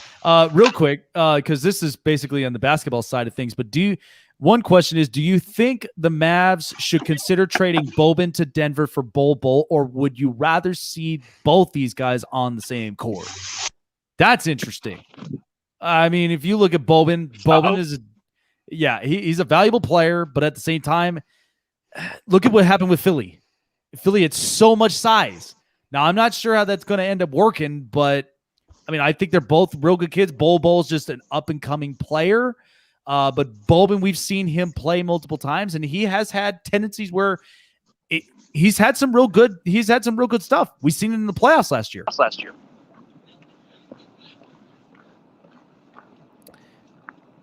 Can you guys still hear? Can you guys still hear me? Yeah. I'm like struggling right now. I actually should have been back inside like fucking 7 minutes ago. Yeah, no worries, man. But yeah, Bol's just too unproven. Yeah, he really is. Yeah, it's true. I mean, like I said, he's a guy that's still developing. He's still trying to make his way because think about it. I mean, his dad had played for years, so I don't care what Shaq says about him. No, I mean this kid is still on the developing side of things, and hopefully he'll develop well, but it is still going to take some time. But how will the Royals be this year? Listen, I think the Royals, they picked up some good pieces, but they're still missing some links. The starting rotation right now is they need to bolster that. They need to bolster that rotation. I think the other thing is too, I mean, you still do have Whit Merrifield. You've got Bennett Endy. Carlos Santana, here's the thing. I mean, he's an old veteran. I don't know how much he has really left in the tank, but he could still produce in some ways. But at the same time, you got Wade. Listen, the reason they had to bring Wade Davis in, that's a retirement contract, right? Like it is a retirement contract because it never worked anywhere. Like he didn't work with the Cubs. He didn't work with the Rockies, which I was really hoping he'd be successful with Colorado. But I think this is initially the reason why they had to bring him back to Kansas City because only he worked in Kansas City. The reason why they had to bring him back to Kansas City because. And but I think the Royals. I gotta get back inside, bro. All righty, but real fast, where can people? As usual, it's always fun. I gotta get going. Absolutely, man. Appreciate you, Hammer. So of course, with the quick change and everything else, you guys can definitely check out Hammer at Hammer's house here. I have the link down below in the chats and in the comments. I mean, we got a lot of really good stuff. I mean, he's absolutely right. I mean, the fact that the Mets are getting aggressive for a reason, regardless of this luxury threshold and all this other stuff. The Mets want to be aggressive. They no longer want to be like that back in the tail end in New York, where you have the Yankees, and the Yankees, of course, they care less about the luxury tax. As long as they have one of the highest payrolls in baseball, exactly, they don't need to. Exactly, and that's a part that just like they've been buying championships for decades, right? And it's so funny because he mentions that about Jeff McNeil because I did watch Michael Conforto, Brandon Nimmo, and a couple of other young stars. And these guys they're competitive. These are guys that are willing to really step up in the lineup and make big time production. But I think, if you bring Kris Bryant in the middle of it and he plays up at third base, which is a guarantee, then at least that's one good start. He has a guaranteed spot and it's going to be third base. It's about time too for the Mets. It's about time. It's about time they started getting serious, and I believe they ran the old owners out. They were caught up in some Ponzi scheme or something. It was just terrible stuff. But it's about time that they give upstate New York what they've been craving for basically since the days of Doc Gooden, Oh my God. Even the day, Doc Gooden, Gary Carter, Darryl Strawberry, or think about Mookie it this Wilson. way. even the days of when you had Mike Piazza and Al Leiter, and you had a bunch of real good guys at that time, so this is a different jump. David So Wright. yep, David Wright as well. And he's absolutely right about the Raiders when it comes to, because the defense has to be held accountable for this stuff. And that's initially what it's all about. But at the same time, these wide receivers have to step up. They need to be healthy, and Henry Ruggs just needs to get better at his game, and he needs to strengthen up, because you can't have this type of play style knowing that you got Kansas City who utilizes Tyreek Hill all the time. And there's a lot of these small wide receivers. You could utilize them, but that's where they really need to make this initial change. But I've been looking here up on the comments trying to real quick though. I just want to shout out, like, congratulations to the city of Tampa Bay. What a hell of a year they've had, right? I mean, Lightning win the Stanley Cup, Rays make the World Series, and then the Bucks just win the Super Bowl. I mean, that's one hell of a year for a sports town. Had that been any other like major market in America, they're talking about, is this title town now? Like, is this the next? But it's Tampa. It's Tampa. When I think of title town, I mean, you and I, we've been used to it. Title town would either be New York or Boston. Los Angeles, or it'd be Boston. Those are initially title towns. I mean, listen, the run with the Cowboys in Texas, I mean, Dallas only won one Stanley Cup. And then, and that was it. Stay and then competitive for a few years afterwards, but right. And then you have Dallas, the Mavericks, where they've won 2 NBA finals with Dirk Nowitzki. And then afterward, right.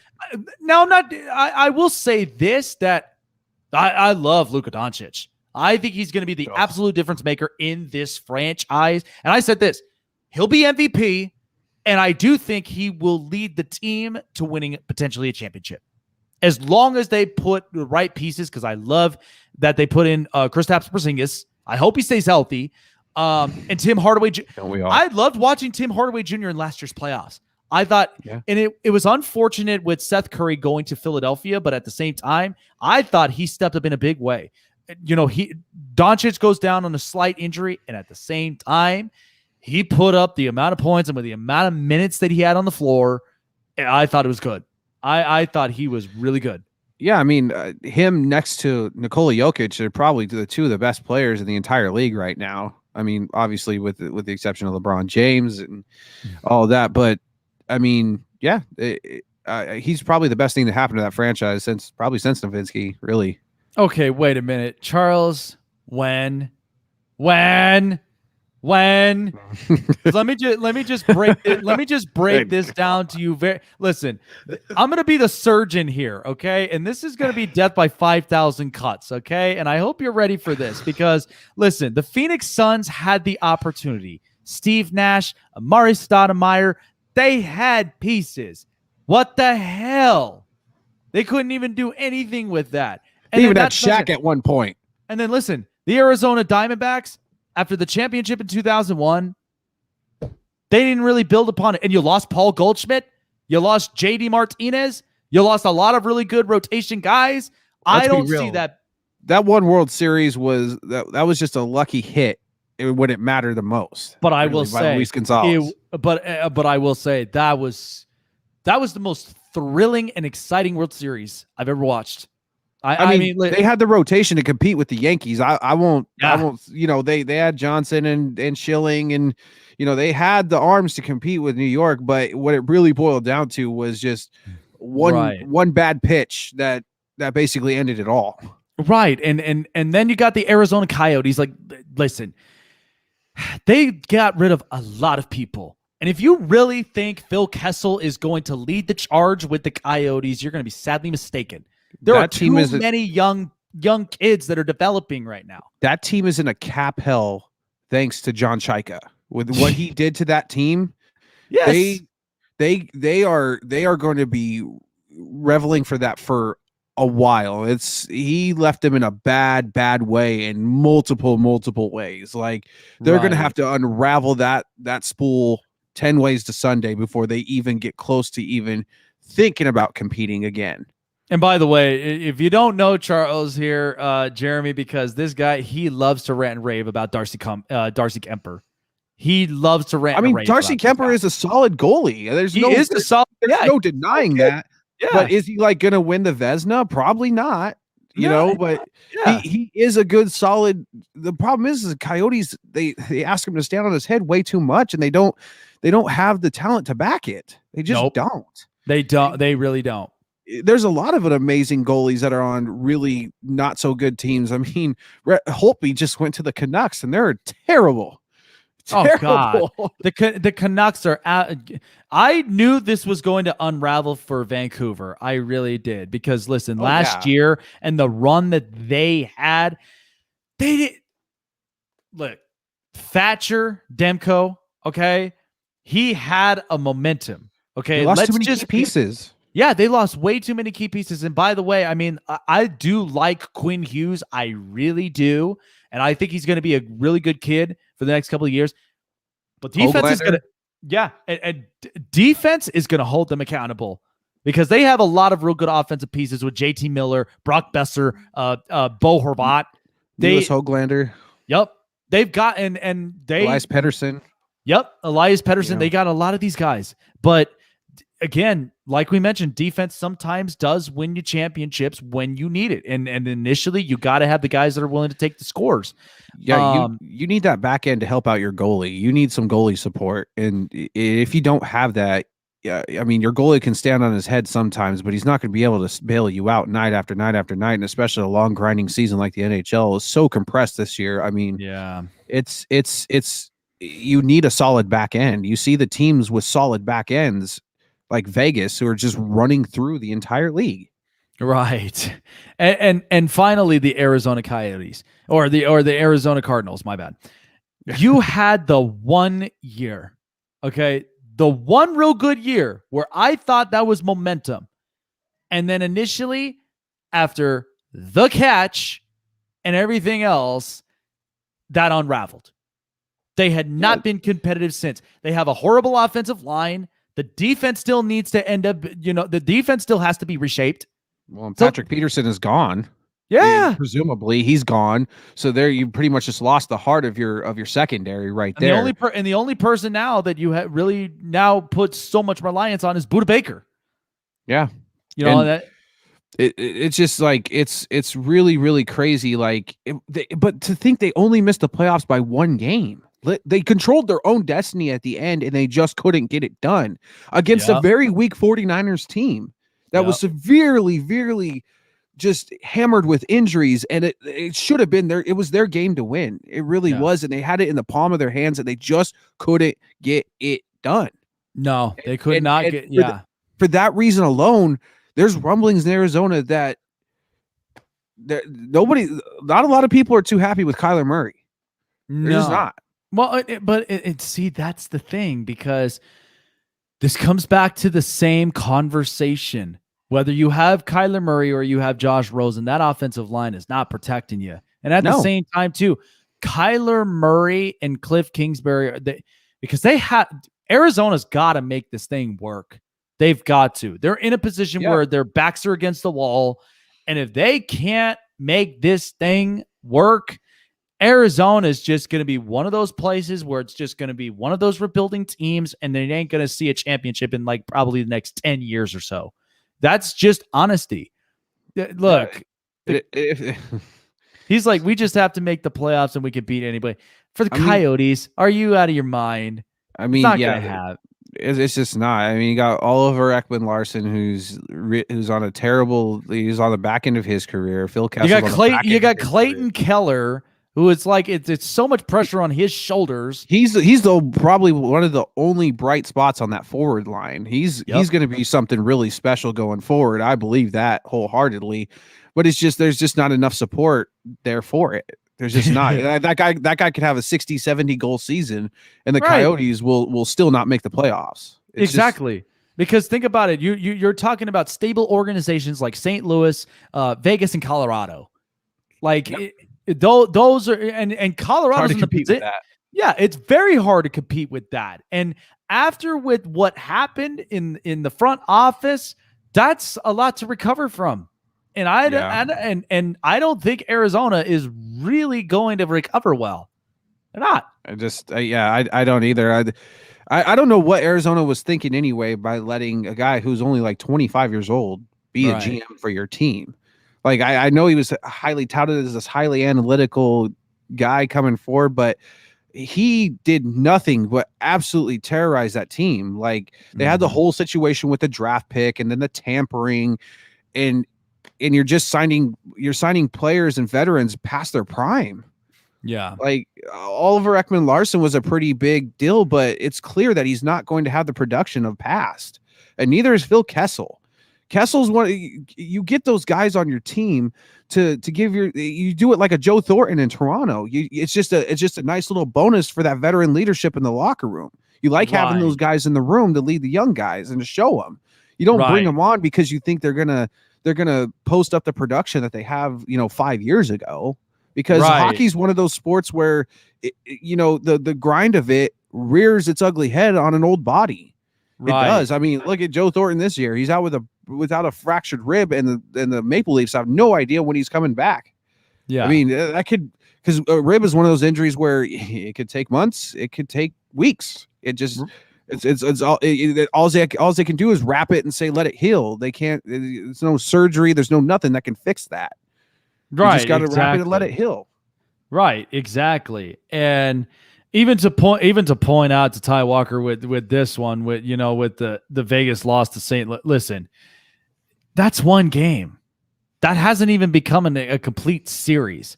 I can't say we can't have this conversation based on one game. It has to be an entire series and stuff like that. And if you actually think about it, it was a competitive game through and through. You can't deny it. And David Perron got the better end of the stick. He wins it in the shootout. But at the end of the day, Vegas is still competitive too.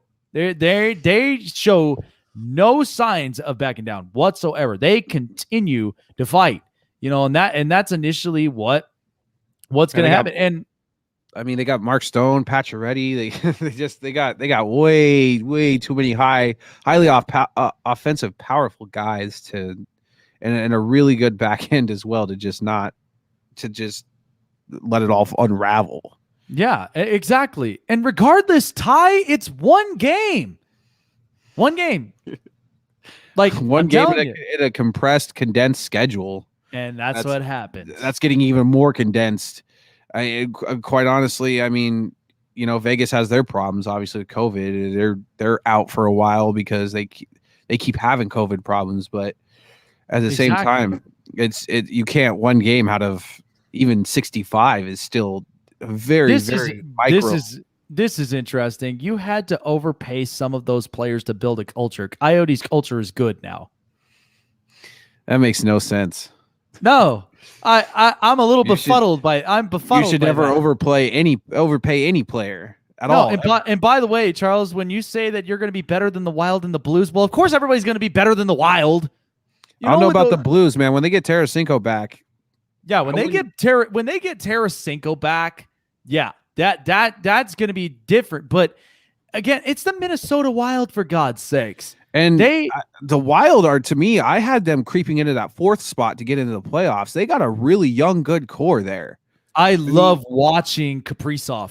Yeah, I think that kid is going to be something special. He came out, he was on fire. Yeah, and they still have that defense core with Eunice Brodin and Matt Dumba. I mean, there are some valuable pieces, but think about it. This is a year without Devin Dubnyk. This is a year without Eric Stahl. So that I'm not sure how that thing's going to shape. I mean, I'm not saying I don't believe so much in Jared Spurgeon, or even Zach Gree, but still, like, I think we're in a losing argument though, where you're arguing with homers. Basically, is what you're doing. I know. So that's a losing argument every time. It's like trying to convince somebody why your team is better than theirs. This probably never happened. This is why sometimes whenever I just see these comments, I'm just like, okay. I know the difference between, having a realist, opinionist like myself, and even for Jeremy does as with the same line as well. But when you have these homers, it gets difficult. And trust me, like Yeah, man. I almost got into a fight with a Kings fan one time, and I knew he was a homer too. And I had to break it down to him. I said, "Listen, Jonathan Quick is not getting quick enough no more, and you're Right. relying so heavily on Drew Doughty and Anji Klobuchar that you're going to break away, and you're a rebuilding team. Face it." They Like, got some face good the young, fact. solid pieces, but I mean, it's not anything that's going to culminate them a championship right now, or Yeah. even in a few years from now. It's going to take time to rebuild that, and because you're going to have to get rid of Quick first. Quick's not going to stay around long enough to watch that team rebuild and make another run. He'll be pretty much dead as far as hockey's standards are considered by that time.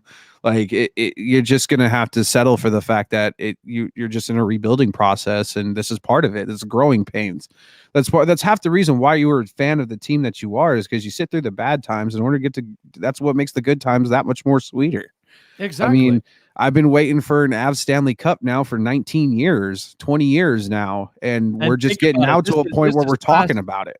Yeah, and think about it. This is fast forward after Joe Sakic and Peter Forsberg years and Patrick Waugh. And Patrick Waugh and Adam Foote, and it goes on and on and on and on with the amount of legends we had on that team. Joe Sakic, Peter Forsberg. I mean, you had guys. It's just there were absolutely. They're all hanging in the rafters up there in Denver. So I mean, it's been 20 years since that's happened, and I understand the Coyotes fans have been waiting forever. Yeah. Literally since that team pretty much arrived to Arizona. But Right. I mean, you just it's kind of right place, right time. Honestly, Yeah. you got to build it from the front office up. Right. We didn't know that Joe Sakic was going to be this awesome wizard of a GM that he is now to build this Avalanche team. Nobody knew that. Statistically, players who go into those roles, they don't do well. You try to see like Wayne Gretzky coach after, try to coach the Coyotes. That didn't work out at all. You see Patrick Waugh try to coach the Avalanche. That didn't work out at all. But you're seeing it with GMs though, like Steve Yzerman over in Detroit, what he's doing. Like, I know it's not really much of anything to write home about right now, but he's building a great young team. Oh yeah. And the catalyst of that is going to be Dylan Larkin. That's the way that they're kind of shaping this thing up, because it's unfortunate with Henrik Zetterberg and, with a bunch of players that they had initially in the past.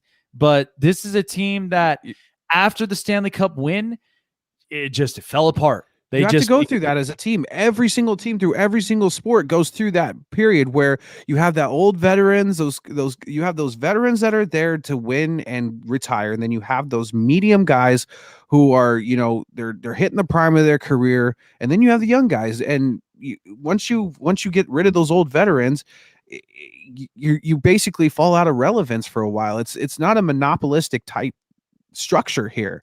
What Tom Brady's doing is so rare. We will probably never see it again in our lifetime. I hope everybody realizes that. Exactly. We will never probably see that again in our lifetime. Not for probably another 50, 60 years will we ever see something like that. No.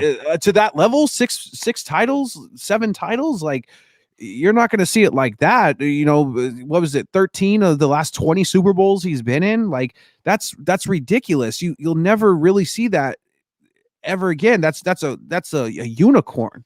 That's just, it's a phase that every team goes through. You win a title and everybody wants to get paid, and you have to make decisions. It's just that simple. Yeah, exactly. And think about it, because even for a lot of fans up out there, I've got one really good Patriots content creator, Bobby, who's on Butcher Block and Patriots Talk. He was reasonable after Tom Brady left New England, after 20 years of spending it. He saw it at the very beginning. He saw it at the very beginning before Brady came into the picture and after he left. Like, he saw it all, and he was reasonable about it. And he says, I understand what they have to go through. We've had our championship runs. We've had our dynasty, and now this is happening. And he's fine with it. He understands that. And I went through that in Denver with Manning. I stood next to the guy. The guy almost hit me with his car. Okay, Peyton Manning almost hit me with his car. I stood 5 feet from him every Sunday for 3 years, 8 Sundays a year. Like, I like in the middle of that run, I looked at my best friend Jake and I was like, dude, you better enjoy all this now, because once he's gone, it's back to the dark ages. Yes, That's just basically what it is. Exactly. Like that's you have Brady's obviously was a lot longer of a sample size than Manning's was, but I know how it goes. I was the same thing with the Avalanche. You know, I can't really say the same thing with the Nuggets because they never won a title. So we're still waiting on that one. Yeah, I mean, and this is what's funny about that with the Denver Nuggets because they had an opportunity too. I mean, they had Allen Iverson, Carmelo Anthony. Yeah, they really do. I mean, I love Jamal Murray. I think he's caught my attention after last year's playoffs. I'll tell you that. And then same with Nikola Jokic, which I think he's ridiculous as a center. That guy could score 50 points a night if he wants to. Yeah, and he could he could literally rack up 15 assists, if not more. Yeah, I mean, the guy it's averaging a triple-double almost every game. Exactly. But it's a lot of these young cats that have to develop. And yep. I think that if you put a veteran in the middle of this mix, this is going to be something that's going to be very interesting for Denver. Yeah, and they try to do that with Paul Millsap, and that just really hasn't turned out as well. Past it, yeah. Paul Millsap was past his years since since Atlanta and since a lot of places. I really thought they could have went well if they would have went out last year and got Al Horford. You know, I mean, you think Al Horford, you know, you think that's the guy that's way past his prime too, but that guy could actually score when it matters. Yeah, you know, and I thought it would have really benefited this young team when they started having those woes of like, what do we do now? We've never been here, and he could just help them out get through those times to score. You know, right. I mean. But the truth is, I mean, last night we kind of seen Michael Porter Jr. come alive a little bit. He started to step up, but he really needs to step up to have that effective three with Nikola Jokic, Michael Porter Jr., and there's one more I'm leaving out. Who am I leaving out? Oh, Jamal Murray. Excuse me. Yeah, Jamal Murray. You need those three guys to be at their prime to really compete for the championship because until LeBron goes away, you're stuck dealing with him. Yeah, in the West, it becomes is it enough to beat LeBron James? Just kind of like anybody right now in the NFL, is it enough to beat Patrick Mahomes? That's still the question. Yes, it's still the question. You know, like you gotta assemble a team that's going to be better than be good enough to beat the LA Lakers because they're going to probably repeat this year if you don't. Yeah, it's absolutely true, and that's what a lot of these teams have to be fully aware of. I mean, this is, like I said, there are so many different storylines, and there are a lot of things that, like, again, we look at the speculations of every single team that's out there, and wondering, what's now the next step, what's going to be the next plan, and all this other stuff, and they really have to think of how they have to build upon it. And that's what it starts with, and while trying to stay under their caps. Exactly. That's the biggest killer to a lot of potential dynasties as a way to level out playing fields in sports is salary caps. Yeah. That's why you don't see much leveling going out in baseball. I mean, baseball's got some parity for sure. I mean, Tampa Bay made it to the World Series, but the Dodgers are always going to be there. The rich got richer. They've been signing better and better arms. Like, your usual suspects are going to make the playoffs every year. Yeah, it's true. Yes, baseball can be an any given year type sport, but at the same time, since there's no salary cap, I mean, how long? What the Yankees bought? Like, was it 27, 28 World Championships? Like, they've been doing that that's their thing. That's been Steinbrenner's thing forever. Oh yeah, I mean that's been a trend for so long with the Yankees, and that's initially now, and they're trying to make these baby bombers, and it's just like it's not working out for them because of the fact of these there's a lot of them that are so injury brittled, and at the same time they never even won a championship in the tens, and that does say a lot. And so in the last World Series championship in 2009, that had a stacked core with Teixeira, Granderson. You still had old veterans like Pettit, Jeter, Posada, a lot of players. But initially, after the superstars are gone and done, now you're actually feeling what the A's always go through, a lot of these other, farm building type organizations, they do, because that's what they rely on. So, but man, we've had an awful lot of really good stuff, and I'll tell you what, we've maintained the chats. We've literally maintained the chats this whole evening. But yeah, it's awesome. But real quick, Jake. Sorry, I just want to get this in here. I don't know if anybody knows. I just want to say rest in peace to Marty Schottenheimer. He passed away, unfortunately. Yes. And that's probably one of the greatest coaches of probably our era, probably a little bit before that even too. My God, yeah. Marty Schottenheimer. Yeah, and Marty Schottenheimer, I mean, since the start in Kansas City, I mean, with how the culture was there and how competitive that they were, to bring those talents to the Chargers as well when they were originally in San Diego. And like I said, that was a heartbreaking year to have such a stacked and talented team that went 14-2 and just to lose to Brady in the playoffs. Yeah. And then initially in the end got cut. I mean, that is one that I will never understand. And now it's, it is unfortunate, and rest in peace, the good old Marty, and thoughts and prayers to the Schottenheimer family through this time. Cause yeah, that is a tough one. That is an absolute tough one. But we definitely got our best for last here. What's going on, Derek Gadsden? What's going on?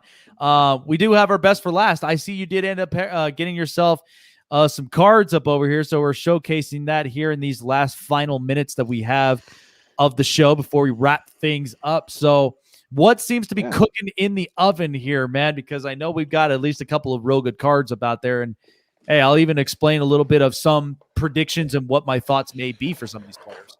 Well, I went over today and I bought this hockey set cards here, the Series 1 hockey from last year, 2019-2020. I also went and I picked up 2020 baseball update series here from last year as well. Just because I started getting, I'm getting back into card collecting again. I used to do it when I was a kid. I used to do it. I used to have a really big card collection in the mid to late 90s as a kid. My grandmother got me started with it, and then I just kind of built it from there. And then as I got older, I just kind of made ways with it. But I've kind of seen now there's a pretty big resurgence especially within hockey. Upper Deck has this deal with hockey where now they're starting to put like players' jerseys, pieces of pucks, signed cards. They're really getting into the collecting aspect of it.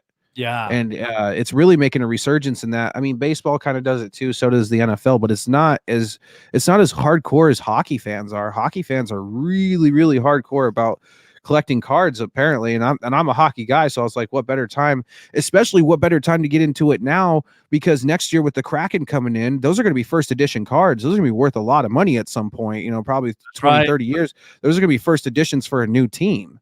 Yeah, that's right. I mean, think about it with the Golden Knights when that was a first edition team right there, because in 2017, those were definitely valuable right there. And, you go down the road and of course everybody will look at it as, this was the group that started the first successful expansion franchise. I got a couple of really good ones here. I got a Willie McCovey card. Oh, that's valuable right there. Loved Willie McCovey, man. Absolutely. As a Giants fan myself, I mean, Willie McCovey, obviously, Covey Cove. Yeah, just an absolute legend in San Francisco Giants baseball history. I also got a pretty valuable one here, Lou Brock as well. That's a good one. Lou Brock, it's a 35th anniversary as well card here. So it's like, I guess this is a reprint of like what Topps put out 35 years ago as well. Yeah, so those were classic Topps right there, dude. Like Topps, they're so good at classics. Like they're so good at retros. Like that. Yeah. That's one that like really brings you like. Here's a blast from the past. Ken Griffey Jr. 1994 home run derby. Yo, that's pretty good. That's a pretty good blast from the past. 7 home runs in that derby. I remember. He was the runner up the previous 2 years in 92 and 93, and took it home that year. So that was a pretty good card. I'm trying to go kind of modern with it as well, though. Oh, Here's for Hammer. Here we got an Eduardo Nunez one for the New York Mets there. Oh God, I think he may have his. I think he'll have his peace of mind when I talk about Eduardo Nunez. He'll probably be like, "Oh God, yeah." That, but I actually got a 2 Mike Trout ones. Here's Mike Trout one, and that's the All-Star game. That's actually real good because he was the MVP Cincinnati. of that. Yep. And then here's just another one of his, just a regular Los Angeles Angels of Anaheim. Sorry, I was going to say Anaheim Angels, but I think that because that All-Star game, that's definitely going to be worth it because he was the MVP in that All-Star game. Absolutely, that was the second time he was the MVP. Because in 2014 he was the MVP in Minnesota, and that was the back-to-back year. Yeah. Here's another one. We just kind of talked to him briefly tonight. Is Chris Sale. Yep, Chris Sale. That's a good, valuable card right there too. And like I said, I mean, he's whatever Boston does here, he's still going to be the top end of that rotation. But they just need to start to build upon it. That's what Boston really needs to work on. But the one cool card I got is a little holographic. Is a Taylor Ward card here. We got a little bit of holographic action going on in the back there. Interesting. Pretty cool stuff. Yeah. Taylor Ward. No autographs, no jersey apparels or none of that, unfortunately, in this set here. What was the last one I got? Oh, nope, that's pretty much all for the baseball side. I got a lot of great hockey ones. Let's start with Evgeny Kuznetsov from the Washington Capitals there. That's a good one there. Yeah, Evgeny Kuznetsov. Yeah. Great stuff there. Let's see. Hold on. Oh, I got a canvas Tyler Bertuzzi one. This is like a different card. It's like a canvas type card. It's really different material. It's pretty cool stuff there for sure. Yeah, because I think I'll send you a link to a buddy of mine because what I just seen. He got a bunch of packs from a buddy of his because he actually works with 2K, and he oh wow, yeah, so he deals with like a lot of like just the designs, productions, and stuff like that. But he also does get like all the sport cards. But he just got himself those Prism packs for the NFL, and my God, they are beautiful, dude. Those Prism packs are big time holographics. Colors ridiculous. I got to get myself one of those because those are, man. But there's a lot of card traders these days are just going like straight to like bulk purchasing instead of rather just individual pack purchasing, and that gets pretty hefty on the wallet going right there. It does. But think about just the reward afterward, dude. Like trust absolutely. me. There's a good one. Jamie Benn from the Dallas Stars, shooting stars, left wingers. That's a good. It's a pretty good card. Mm-hmm. My pick to win the Vezina this year, Carter Hart, Philadelphia Flyers goaltender. I really have liked Carter Hart. I mean, the way Philadelphia has just looked. I mean, look, correct me if I'm wrong. Philadelphia was the type of team that was hot and cold. They would either get hot at one moment and then all of a sudden they get cold as ice. And then all of a sudden the second Carter Hart comes in out of all of those goalie tandems they had. He's stable. And they built upon it because remember, I thought they were going to trade away Shane Goatsberry, and I think that's a blessing they did not because that may have changed that defense. The offense is getting better with Konechny and Couturier, but you're hoping that Claude Giroux is really going to step things up for Philadelphia. But they look like they're stable, like they're a competitive stable. Here's one for Charles. I got a Christian Fisher Coyotes. Here, one for him. I don't know. Lord. This is one of the few. I got another Coyotes one for him too. I got a Brad Richardson too. Lord, giving a little kick skate there. There you go. Kick that puck. Jared Spurgeon is the one we talked about. A little guy we talked about a little bit earlier on. Mm-hmm. This is a pretty awesome card. I don't know how rare it is, but it's kind of cool to see. Dougie Hamilton and the Hartford Whalers get up. Look at that. Wow, that's nice. Yeah. Dougie Hamilton. It was so interesting when I remember that trade with him going from Calgary to Carolina, it almost initially looked like nobody lost the trade. I thought it was win-win on both sides because it seemed like they were kind of not playing identical, but they both were having their own personal impact seasons. And then, of course, the horrible part was when Dougie Hamilton suffered that injury. That was terrible. Yeah. But that was bad. But in the end, he's... Speaking of the Flyers, here's a guy who's been absolutely lighting it up for the Flyers later on. James Van Riemsdyk. He's been absolutely on fire this year, lighting it up for the Flyers. Aren't the Flyers happy to have him back? I remember when he was in Toronto and it didn't seem like things were really clicking. The second that the Flyers got him back, oh man, it's just been lights out for them. Here's a little legendary blast from the past. Henrik Lundqvist for the New York Rangers too, back when he was with them. Kind of sad to see him part ways after all those years in New York, man. But I mean, New York they kind of had to dump him. They had to do what they had to do. Yeah, and think about it because you have Shishkin and you have Alexander. Yeah, with all these goaltenders and stuff. I don't know how New York is really going to pan this out. I mean, they do have some valuable pieces, but like we talked about initially when I brought you on, we talked about Tony DeAngelo and a lot. There are some pieces. I mean, they're leading this charge with Mika Zibanejad.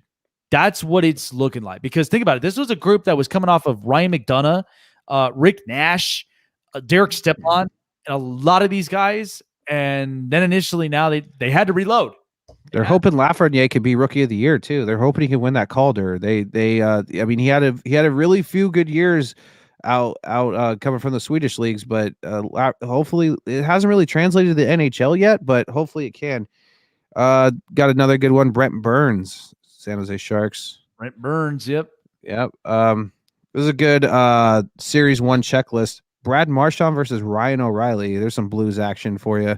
I don't know who's the Blues fan in here. I remember he's talking about him. Ty Walker? Walker, yeah. Kansas City homer, man. He loves the Chiefs and he loves the Blues. Here's my pick to win the most points this year. Leon Draisaitl for the Edmonton Oilers. Him and McDavid are just like the best duo in hockey. And you know what's so funny? Honestly, what's so sad about Edmonton is that you have such an amazing duo like that, but you can't build it. You can't build off those duos for whatever reason. And you're trusting all of this on Mikko Koskinen, which all he's doing is just costing you games. Well, they tried to bring in this guy, Kyle Turris, and they tried to bring in Tyson Barrie, and they just really haven't been up to production as of late. To be honest, give me your opinion about Tyson Barrie, because I said this, that I just feel like Tyson Barrie's overrated, dude. Like they keep pushing to saying he's such a great defenseman. I don't see it. He had a horrible year in Toronto. Then you think he's going to revive his career in Edmonton of all places, and it's like, I think his better days are behind him for sure. I mean, I think his better days were in Colorado, but that's because you're only so good as sometimes as the team around you, and they had a really, really nice team around them there. Yeah, I got a ton more here. We got a good goalie veteran here, Tuukka Rask, Boston Bruins. Yeah. It's always good. One guy who's absolutely lighting it up for the Flames early on too, Sam Bennett. This guy's been on fire. I have early on that talk a lot about Calgary Flames podcasting. I don't know if you've ever heard of them, but they're called In the Dome podcast. Those guys are diehard Calgary Flames fans, and they have said a lot of really good things about Sam Bennett and about and also about Andrew Mangiapane. They've had some really good. Sam Bennett's got he's got a lot of potential, man. You talk about a guy with a lot of speed. That guy can get it really going, and he can really light the offense up. Here's a good old kind of. We were talking about the Kings earlier. Here's Drew Doughty. Oh, so doubtful. So doubtful. Here's a blast from the past, and the guy the Kings wish they would have kept. That is Tyler Toffoli. Because boy, is he ever having a year from Montreal. You know what's so funny about that now that he went to Montreal? Because think about when that trade to Vancouver. They were getting so – I said this before. They were getting so loaded on offense. I feel like the team completely forgot about defense. And you're asking Jacob Markstrom to just play out every single game. Dude, the guy was getting wore out. Like, we've seen that so many times, and then they're getting so offensively bolstered that you look at this defense. I was just like, dude, if you figure out one way to beat the defense, you'll win. He's a great two-way defenseman. He's highly efficiently proficient, and not only that, they added Corey Perry to that mix too. I mean, if the Montreal Canadiens don't at least make the playoffs, I'm going to be severely disappointed in them. They got a lot of great talent with Nick Suzuki, got Brandon Gallagher on there. They got a lot of great forwards and some pretty good back ends. It's actually kind of funny about this because I even said this about the Canadians earlier because I was asking the question, are they really legit? Because think about it. The Josh Anderson trade for Max Domi, that was huge. Initially getting Tyler Toffoli in that contract deal. They still have Tomas Tatar. They have Brendan Gallagher. Nick Suzuki was a steal.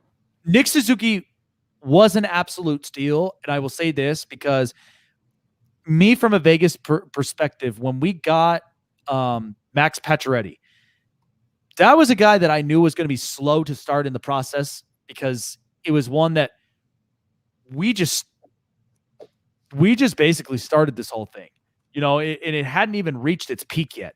So it was something that was, initially going to start itself up. But when Pacioretty, when he gets going, I thought he's a guy that is very valuable to have. And so far, he's still doing it again. Him and Stone are just valuable on that line. Oh, dude, unbelievable. Ty Walker, I don't have any Tarasenko cards, but I do have a Tyler Bozak one for the Blues. That was the only other one for the Blues I really had sought out. Probably one of the best hockey players in the world right now. You can't leave out Nathan McKinnon, man. I mean, that guy. That man at some point he needs to get a Stanley Cup as well. Oh yeah, I think within the next 5 years, I think Colorado for sure probably will win one, and they'll probably have a kick of a can at another one within the next 5 to 10 years. There's so much depth on that team, it is unreal. I will be in complete awe if they don't.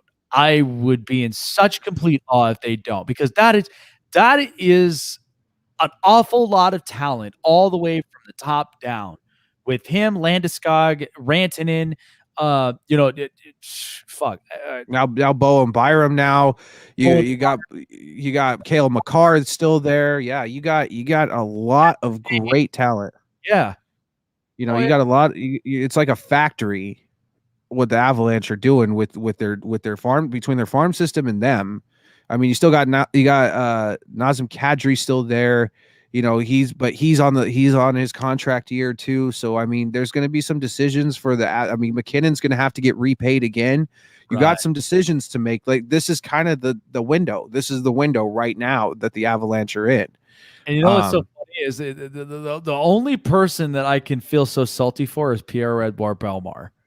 Dude, I have a buddy of mine that his parents literally take care of his house, like him and his wife's house. And his son actually met him in person, got him a hockey stick, got him I think he also got him a helmet as well. And dude, he had the time of his life. And he literally said in his house here in Vegas, he wanted to retire here. He wanted to be here. And I'm like, then he goes and takes the contract to Colorado. I'm like, what the hell? He probably recognized the talent they have there and the potential of winning a cup. At the end of the day, Jake, all any NHL player wants to do is just win a Stanley Cup.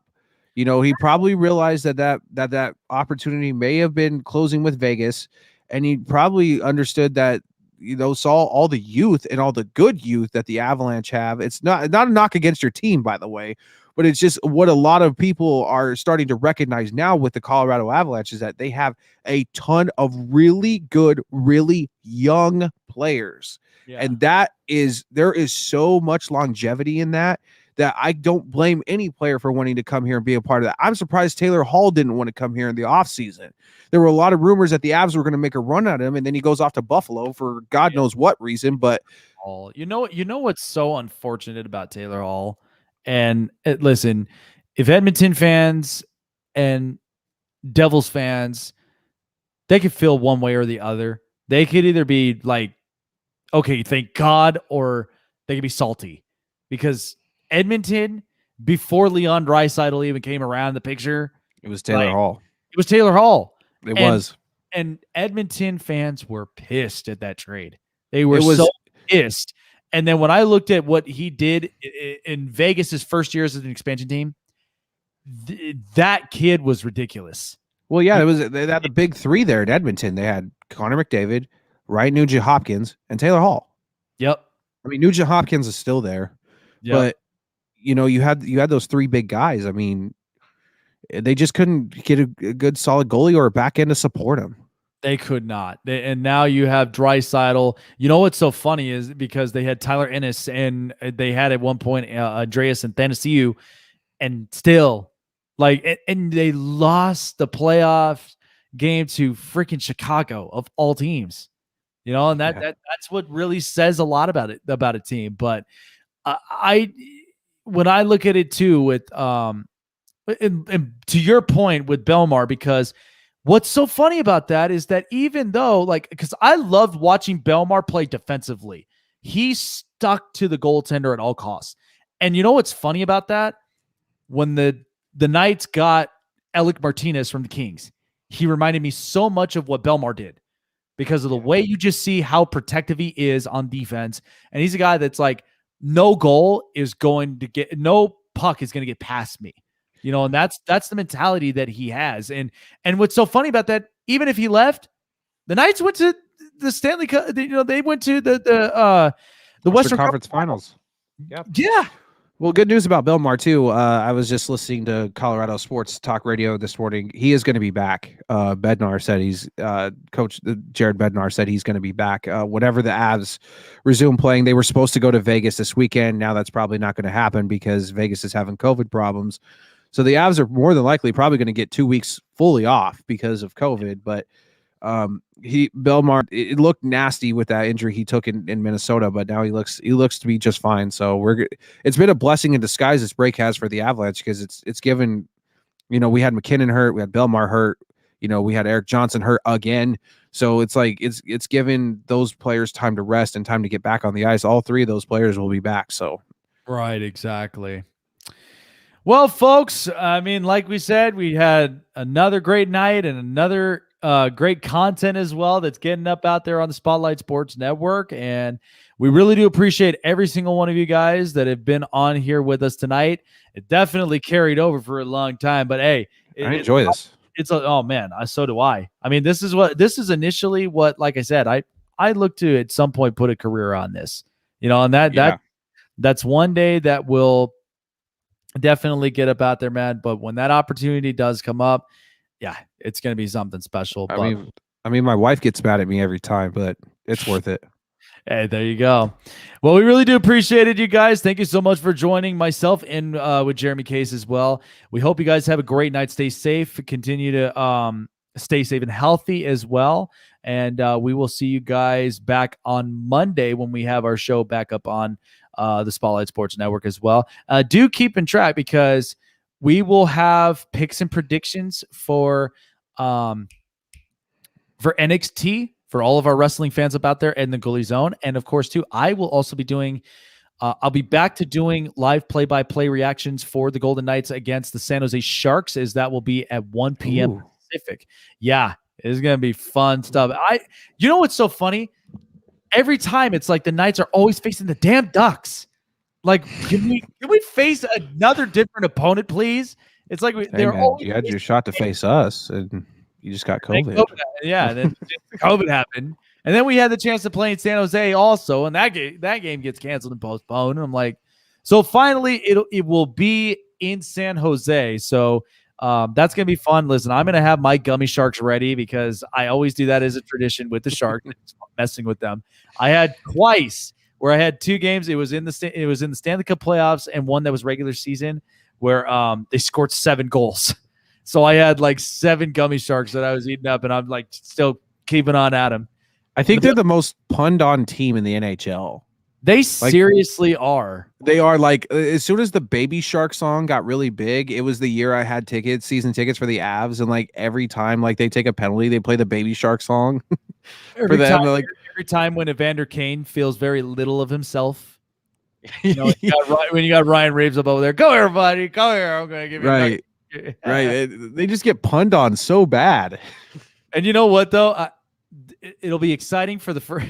It'll be exciting for the first meet because think about it. This is the same guy that filed for bankruptcy because apparently wants to fight Logan Paul. Apparently, oh God, yeah, this bankruptcy is really taking a toll on him. Yeah, I don't understand why you would do that. I guess that's kind of embarrassing knowing you're a professional hockey player and your playing career still playing. It makes sense when retired athletes do that because it's like, oh yeah, you probably blew all that money. But when you're still playing, that's kind of alarming, man. That's not really good. Says a lot to an organization because think about it with the contract that you're given. They're not listen, they could care less about how you spend the money that you earn, but at the same time, when news like that breaks out, that's almost questioning and concerning. That's one that, like, as a general manager, I don't know how they'll deal with this. But that, to me, that will feel alarming. If I was a general manager, that's an alarming thing. Definitely, for sure. What the hell are you doing? Like, you know what I mean? But all righty, guys. Well, we really do appreciate it. Thank you guys so much for jumping on, and we will see you guys next week on Monday. Take care.